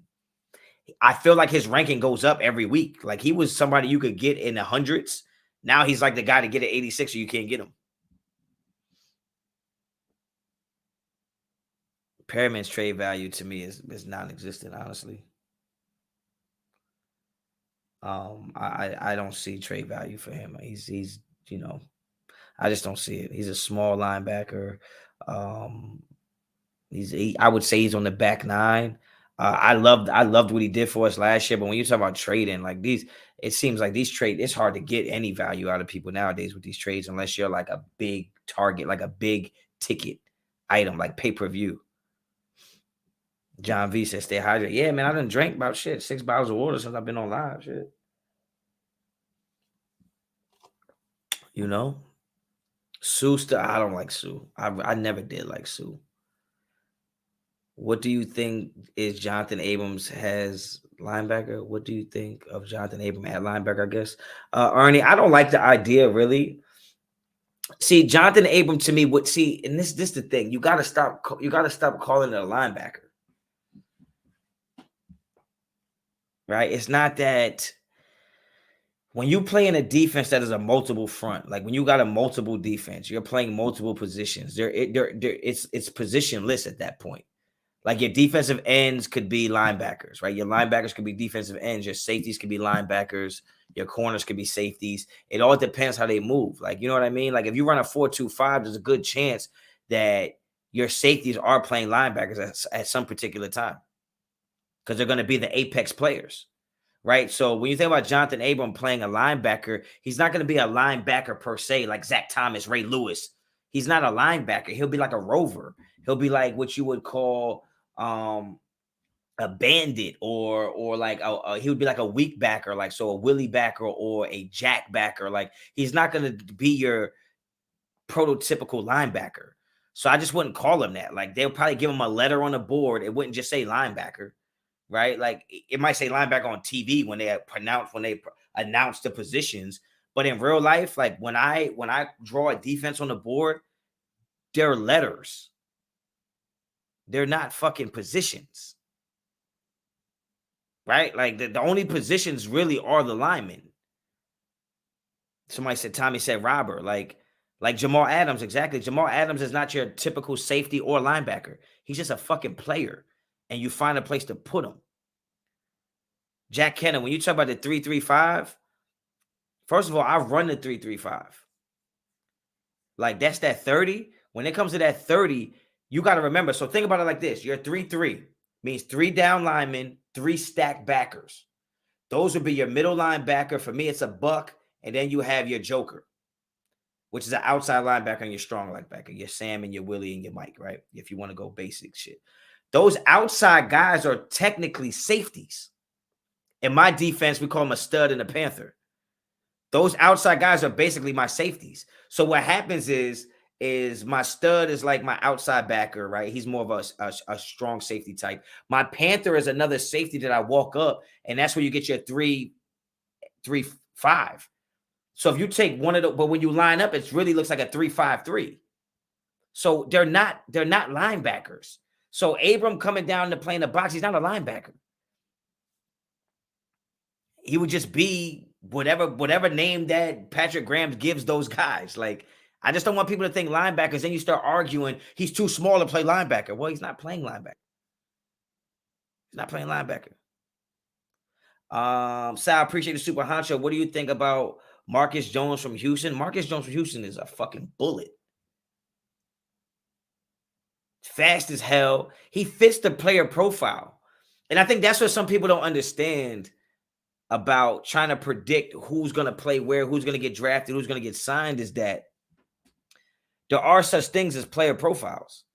So when you're building your defense, and I think Marcus Jones I think he's nasty. I think he's a dog, right? He's obviously a man-to-man corner. If he's the guy I'm thinking about. When you think about player profiles, like, okay, I'm a defensive coordinator. I have all my positions on paper. I give that to the other coaches. I say, these are the profiles of the players I need for those positions. And I think that's what Patrick Graham does. So he has a typical cornerback, meaning size, speed, attributes, physical traits, long arms, short arms, tall, rangy, whatever the case may be. He's going to have his player profile.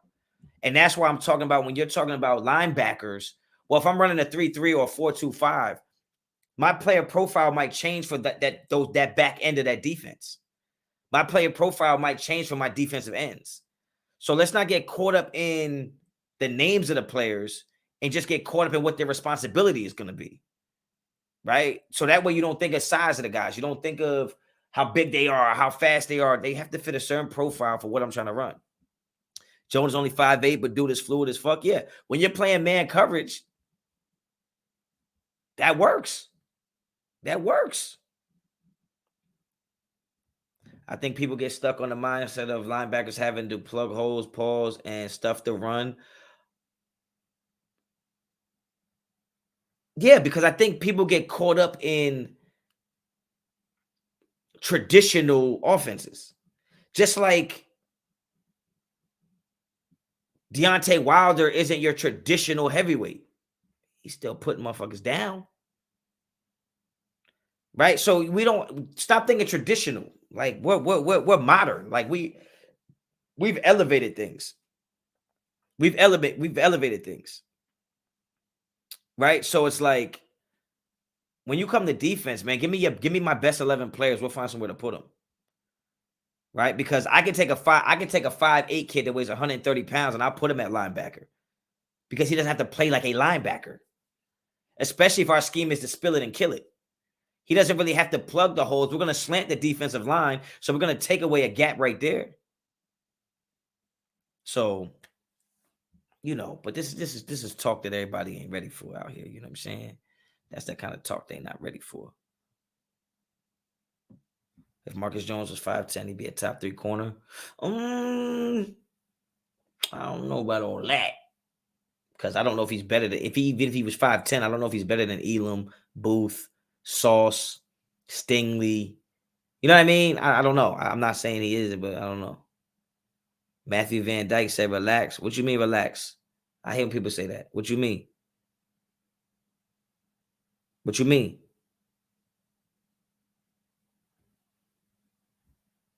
Elaborate. Honcho, would you trade Wilder to get a shot at Sauce Gardner? I know how much you love Sauce. I love Sauce, but nah. I'm not trading Wilder for Sauce. Because to me, defense is more about the scheme. Let's go 0 down linemen if you're going modern. No, but like think about it. Think about when you think about defensive ends back in the day or linebackers, any position until you get a Lawrence Taylor, until you get a Javon Curse, until you get a Max Crosby. Right? There's certain players that change the position to where it doesn't have to look traditional anymore. Which is why you could take a safety like Diablo and let him play linebacker. Because he's really going to play safety just way closer to the line.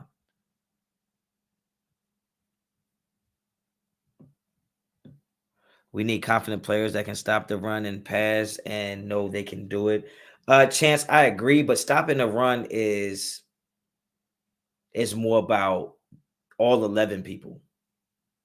All 11 people doing what they're supposed to do at the same time is what stopping the run comes down to. That's really what it is. So the individual can want to stop the run, but if the other 10 guys around them don't do what they're supposed to do, it looks bad. Jonathan Abram is a perfect example. Jonathan Abram can stop the run.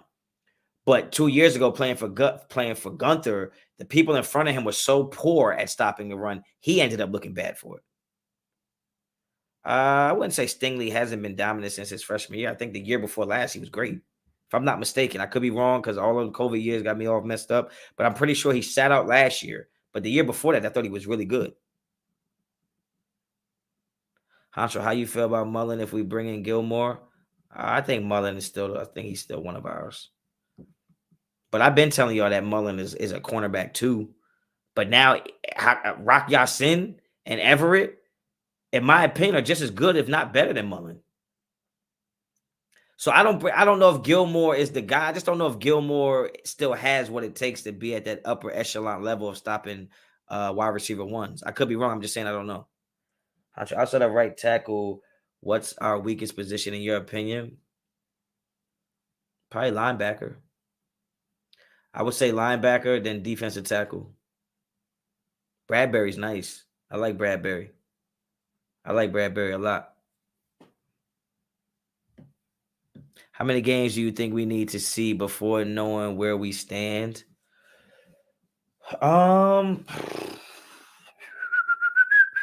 I think it's going to take 4 games.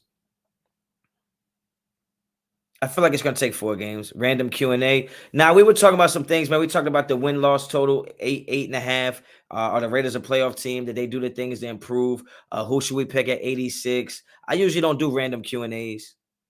But right now, we were talking about the draft, and we were talking about Jonathan Abram coming down and playing linebacker. And I was just getting into how, modern defenses don't really need to title everybody. We kind of just go out there and play our best 11. Yeah, let's talk about Cooks, man, because I saw that the homie Mitchell Renz had a trade idea. Somebody sent to me. And it was trade Brian Edwards and a 2023 third-round pick for Brandon Cooks. I repeat, Mitchell Rand's trade idea was, and this is, first and foremost, understand I fuck with Mitchell Rand's, okay? So this is not me taking his fucking trade and shitting on him. No. I'm just creating that, conversation right now. So would you trade Brian Edwards and a 2023 third-round pick for Brandon Cooks? Let me know in the chat right now, yes or no. Yes or no. Is that what we doing out here?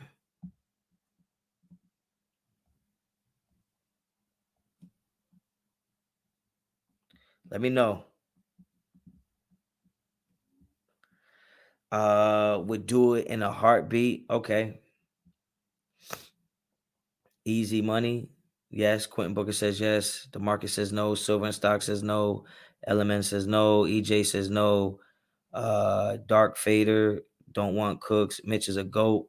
I like Mitch, man. I wish he'd bring me on the show. You know what I'm saying? I'm trying to, you know what I mean? I got that crossover appeal, Mitch. Come on now. I know a lot of folks don't be wanting me around because they think I'm too close to the bottom. But understand, man. Look, come on. I won't be blowing your shit up with all these F-bombs and you know what I'm saying? I won't wear my do-rag. You know what I'm saying? I won't get the strap. Let me bring me on the show, man. Goddamn, Chat Sports, I'll at your boy. Now we need help at the O-line. I just think the thing about I already mentioned that I think we were too rough on Brian Edwards. I think we took so much anger of John Gruden being gone, so much anger of Henry Ruggs' situation, so much anger of what we thought our season could be, and then what it ended up turning out as it was going along, that we kind of projected our issues onto, we just made him the villain. We made him the scapegoat for everything. And I think Brian Edwards is a lot better than we gave him credit for. I think myself included was just way too hard on Brian Edwards as far as like his motor and his energy and all those things. And, sometimes we get caught up in that. These are people, these are human beings, they're athletes.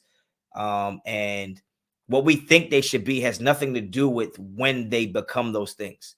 Like what I think you should be has nothing to do with how long it takes you to become that. And I thought Brian Edwards did some great things for us. I think had Henry Ruggs stayed on the team, it probably would have made Brian Edwards' job a lot easier. But Brian Edwards made some big catches for us. Brian Edwards made some big catches for us in some big games. And you could say he looked lost at times. I'm not a second-year guy. I'm not going to sit here and say he didn't. But I think Brian Edwards is better than we were giving him credit for. I think we gave up on him a little too soon. So I'm just saying. And I'm not afraid to admit that, and I'll always be the first to admit when I overstep shit. And I feel like I took it personal when I went to the Giants game and saw what was going on there. I didn't like what was going on, but at the same time, it's like I don't know what they got going on mentally. I don't know what they got going on physically. I know how hard it is to get in the chemistry with a quarterback, and look how much better Henry Ruggs was those few games this year than he was last year, the whole season, because he got that extra time to work with Derek Carr. Well, if Derek Carr loves throwing it to Darren Waller, Derek Carr loves throwing it to Renfro, Derek Carr loved throwing it to Henry Ruggs, well, the odd man out was going to, and he loves throwing it to Zay Jones, the odd man out was going to be Brian Edwards. Right? So at the end of the day, I just think him and Derek Carr didn't have the rapport they needed for him to look the way he should look. And I'm not ready to give up on Brian Edwards at all. At all, man. At all. If they trade Edwards, he'll become a superstar. Halo, that's a fact. We already know that's how the Raiders curse is. That's a fact. I got like 15 more minutes on here, man. So, let's get those questions. So I'm guessing y'all don't. And the thing about the Cooks thing, even outside of getting rid of Brian Edwards, which I wouldn't want to do, is Cooks to me doesn't help any issues. Like, I mean, yes, he adds to the meal. But when you talk about you putting the meal together, right? I got my proteins, I got my carbs, I got my fats. I have everything I need, right? Or let's say I have my protein and my fats, but I don't have no carbs. And let's say the carbs is the line and the defense. Well, bringing Cooks in would just be adding to the fat and the protein. Well, we already have that. I need the carbs. I need the line. I need the DTs. I need the linebackers. So as good as it would be to bring Cooks on, because the offense would be unstoppable. It's only one football. Go and throw it to one guy at a time. We need a fat receiver. That's mad funny. I just don't think Cooks. To me, I could be wrong, but to me, I think that Cooks will just be more of what we already have. And I think we need other things. We need other areas. I don't think they're going to trade for offensive linemen. I think they're going to try to develop them. Cooks add speed, but if you don't protect Derek Carr, all that speed ain't going to mean shit. It's just going to be Derek Carr overthrowing the shit out of him because he got to throw it quicker than he wants to. We do have a speed element. It's Derek Carr's quick release. I'm not saying don't get Cooks. I'm just saying even if you get Cooks, we still have the same problems, is what I'm saying. That's what I'm saying. Cooks, Julio, or Odell. Neither one of those motherfuckers stay healthy. I would say Odell if he wasn't coming off that injury. I think Odell is a possession receiver and a guy that can get downfield and a guy that can throw. You can get creative with him because he can fucking throw. He can take a screen pass and go the distance. And he's a red zone threat because he can go up and get it, got a catch radius. So I like OBJ more than the other guys. I also don't mind Julio coming in and you just using him in the red zone. Spread him out that way. Devontae this way. Waller in the slot. Renfro in the slot. Shit, I'm good with that.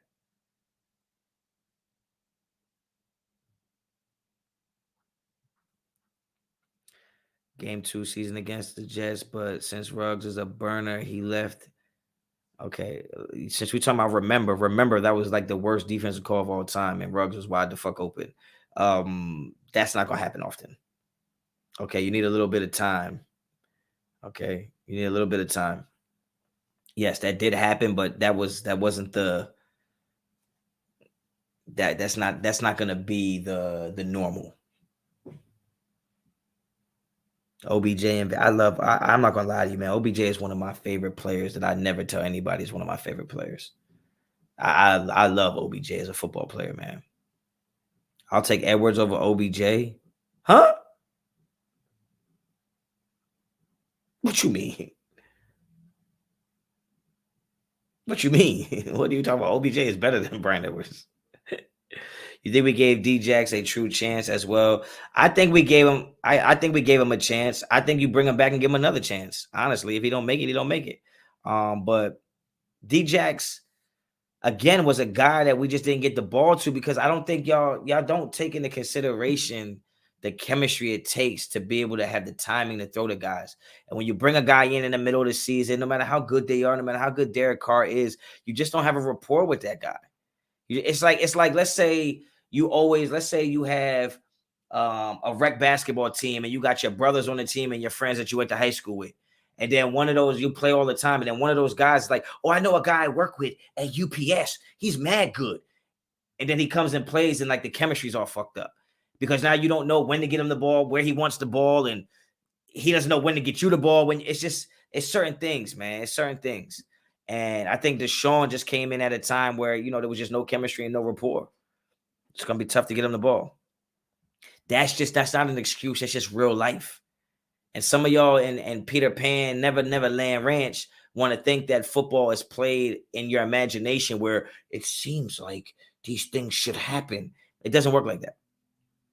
Okay, and I know there's people that would tell y'all that anything is possible. No. Nope. You got to have chemistry. Like, I played quarterback. There were certain guys I was going to throw to because I trusted them. And there were certain guys, no matter how good they were, it was like, I never really throw you the ball at practice, do I? So why the fuck I'm going to do it in the game? I'm going to just run this. Full offseason with Adams and Carr. But that's what I'm saying. Think about, y'all forget what Devontae Adams looked like his first 2 years in Green Bay. He didn't have the chemistry with Aaron Rodgers. He dropped a lot of passes. I'm not lying, y'all. I was in that era. I'm old enough. I remember that. I remember when Devontae Adams was a young boy dropping passes, touchdowns. I seen him drop touchdowns. And look, you don't give up on that kind of guy. He builds a rapport with his quarterback. He becomes one of the best receivers in the NFL. Don't tell me Bryan Edwards should be a guy that we should be getting rid of.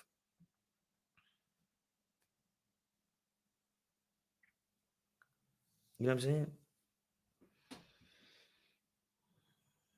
Will D-Jack shine with the new offense? No, because Derek Carr already has the top 3 guys he's going to give the ball to. It's going to go Devontae, Renfro, Waller.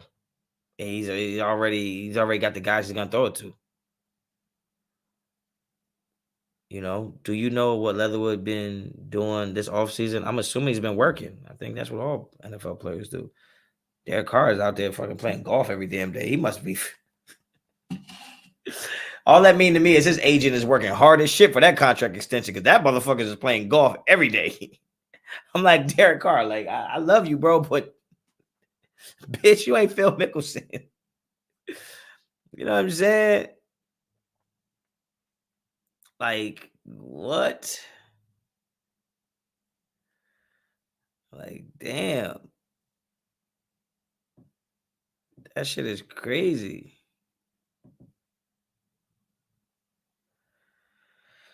Hold on, let me check something.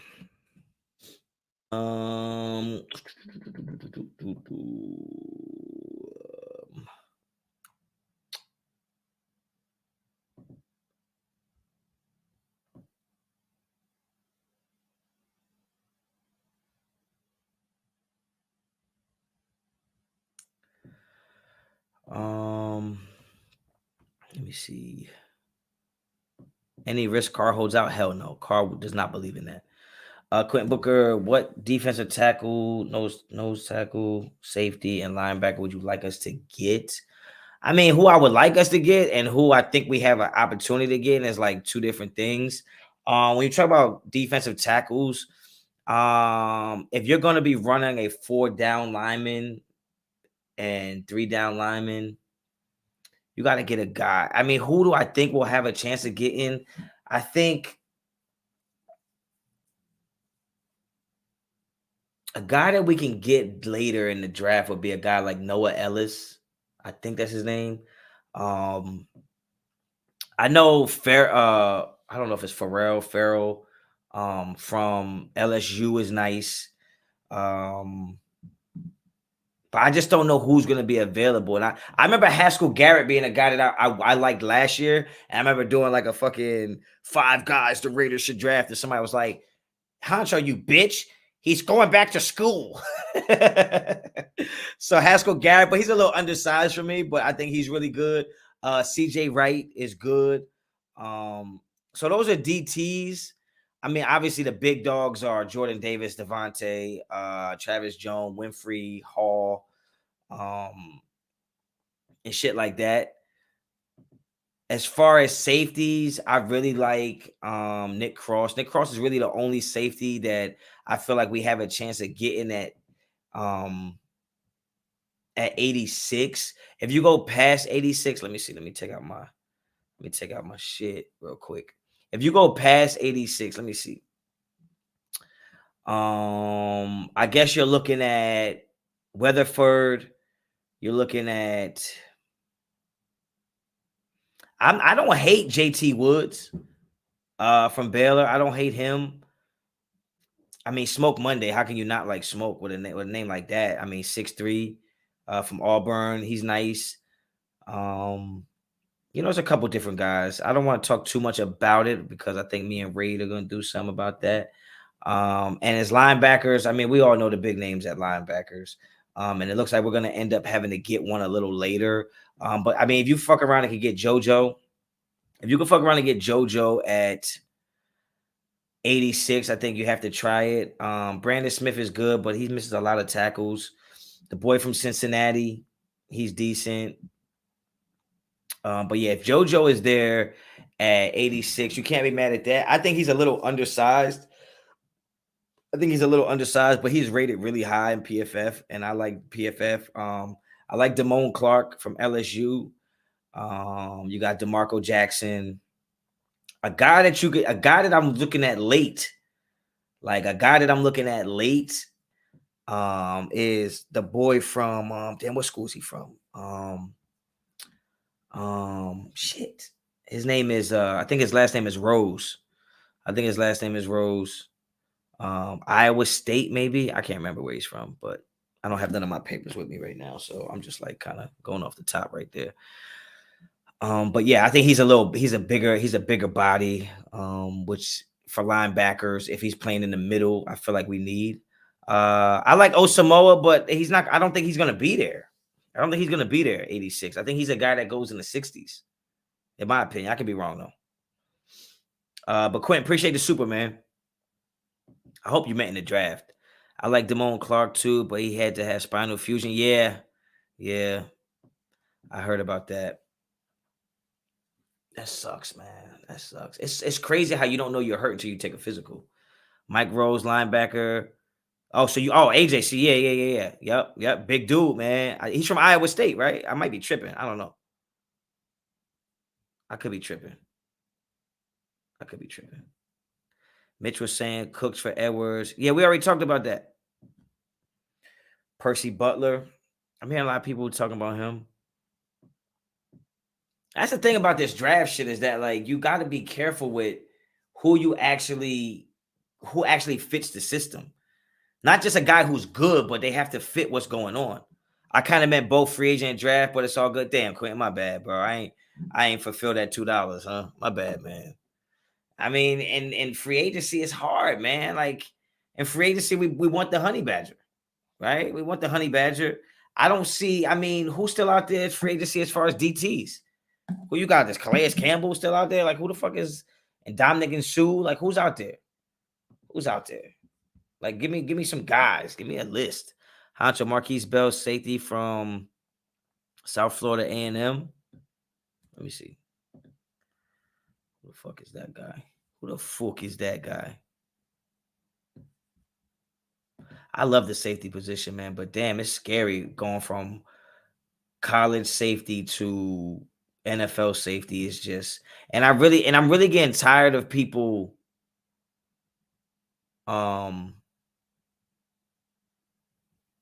saying that, oh, Trayvon Merrick's gonna have a breakout year. Trayvon Merrick was phenomenal last year. Absolutely phenomenal last year. And I think people don't realize that because unless you have all 22 film, you don't get to see the end zone cam where you get to see what he's doing every play. You only get to see what he's doing when he's on TV. But people like me who got some access and you watched all 22 and I got to see him play in person, you don't realize how much real estate he is covering that fast. That man, Trayvon Merrick, is better than advertised. And I think he'll be used even better if they go 4-2-5 and he plays a little man. I'm telling you right now. So I'm not gonna say Trayvon Merrick's gonna have a breakout year as far as him getting better. I think he'll be utilized more. He getting that number 7. You already know I'm copping that in the white. Oh, that shit gonna be icy. That shit gonna be so icy. I think Merrick is the real deal, and I thought that last year when we drafted him. Hobbs is not underrated. How can you say he's underrated when he's ranked top 3 rookies? Like he's not underrated. He's rightly rated. He's not underrated. Y'all got to stop thinking he can play outside corner though. I don't know. I don't know. I don't know about that. Safety is a position that if you playing well, you don't get talked about more than yeah. Shane, you're right about that.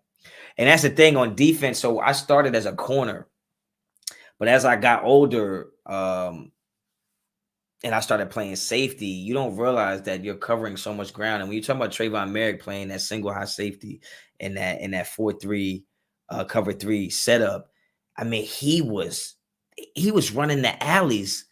I couldn't believe it, man. When I saw him play in person, I could not believe it. And you know me, I'm watching the game from a defensive coordinator standpoint. So I'm looking at the defense more than I'm looking at the offense just to see how they moving.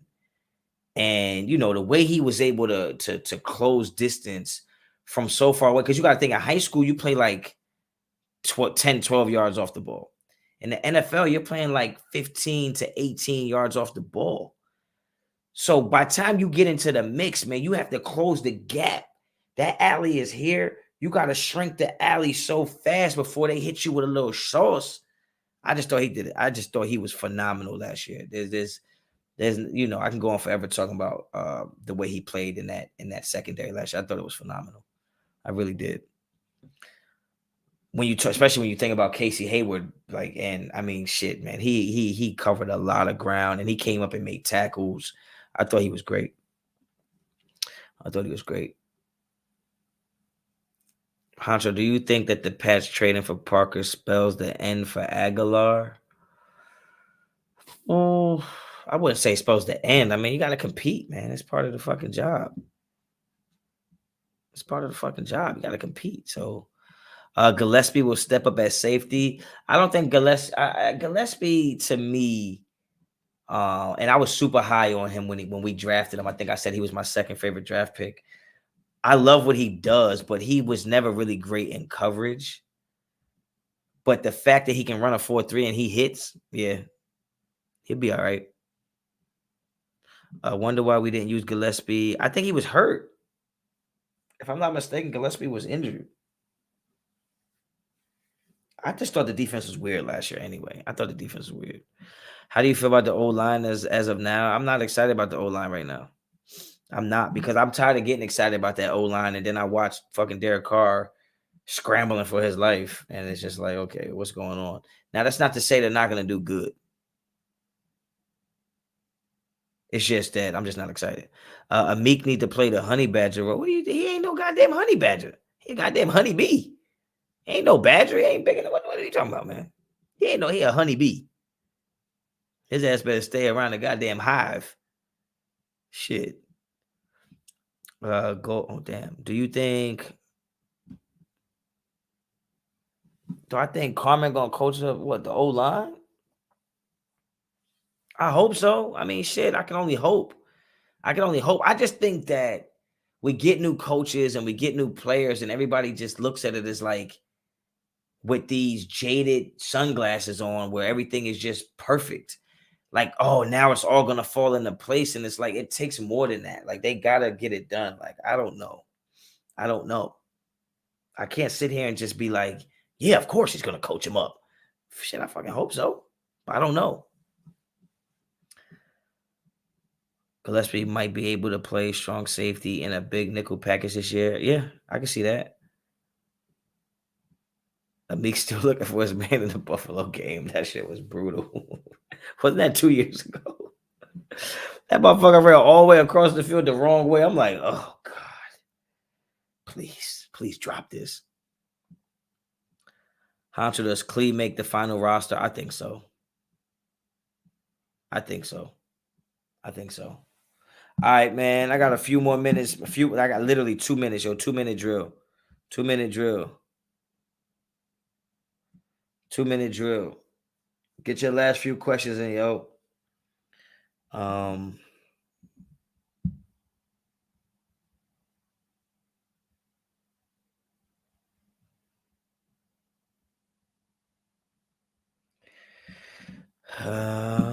Coaching change actually puts some fire in players, though, Hans. That being said, Clee will flourish. I don't disagree with that, but I think that it's like this, right? Let's say I'm playing somebody in chess chess moves. Chess is a couple steps ahead. That's how you play chess. And I'm getting my ass whooped, and all of a sudden I just go get some new chess pieces. Well, chess pieces are new. They're shiny. I might have watched a few YouTube videos on how to make chess moves. But at the end of the day, I still have to be able to have a game plan and also be able to adjust to what my opponent is doing. And do we have the people to do that? Yes, absolutely. Them doing it is a whole different thing. That's it. That's all I'm saying about that. Who did we lose that you think was the biggest loss for us? Who did we lose that I thought was the biggest loss for us? Like that'll change next year. I'm not upset with anybody that we lost. Not upset. Honcho playing flag football. I wish I wish I could, man. I mean, me and Docs may be able to collaborate on him coming out here and us setting up some shit because they ain't afraid of shit out there, so they'll fly. But I ain't flying. But yeah, I think it's dope what he's doing, man. Shout out to him. I salute him. I mean, he's and me and Ray were talking about this the other day, man. Like graphic he's out there, man. He in these streets, man. He in the community, and he putting on for the Raiders, and he's making everybody feel a part of it. And you got to give him his credit for that, man. You know what I'm saying? So I definitely salute what he's doing. I wish I could make the flag football game, not because like I really like flag football, but because I would love to be out there and just chopping it up with the homies and saucing a couple people up at the same time. You know what I'm saying? That would be dope. But now I ain't gonna be able to make it out there, yo. That shit is too far for me. But yeah, shout out to him and shout out to everybody that's being a part of that, man. I think that's a good look, yo. If there was anything I could do to help support it or sponsor, or I would definitely do that, man, because I just think that's a good look. But now I won't be going out there. Merrick makes great angles, yeah, for sure. Graphic is doing the most, and it's honestly inspiring. Yeah, I agree. I agree. Graphic does a lot, man. But shit, ain't enough hours in a day for me to do all that shit he do. You know what I'm saying? Like I just ain't got the resources of time. But like I said, man, salute to him and everything he got going on. And don't get it twisted. One day we gonna be back on the lives, man. Especially when the season get around and we gotta get to our arguments. We're gonna do that. But I don't get on live a lot, so when I do get on live, I'll be by myself because I just want a chance to chop it up with y'all and be in the chat and be visible and be conscious and awake in the chat and current. What the fuck word am I looking for? Fucking current? Nah, I'm trying to be what the fuck word am I? Oh, present. I'm trying to be present. Motherfucker said current. But yeah. So, when I come on by myself, it's not because I don't like nobody. It's just that I don't be on that much. And when I get on, I'm just trying to, interact with y'all. So, but yo, I appreciate everybody pulling up, man. Make sure you hit them likes. Anybody that donated or supported or super chatted, I love that, man. I appreciate y'all for that. Subscribe to me. Hit me up on Instagram and Twitter, both at Raider Honcho, man. And as always, man, you should know what it is. You should know the vibes. Raider Honcho out.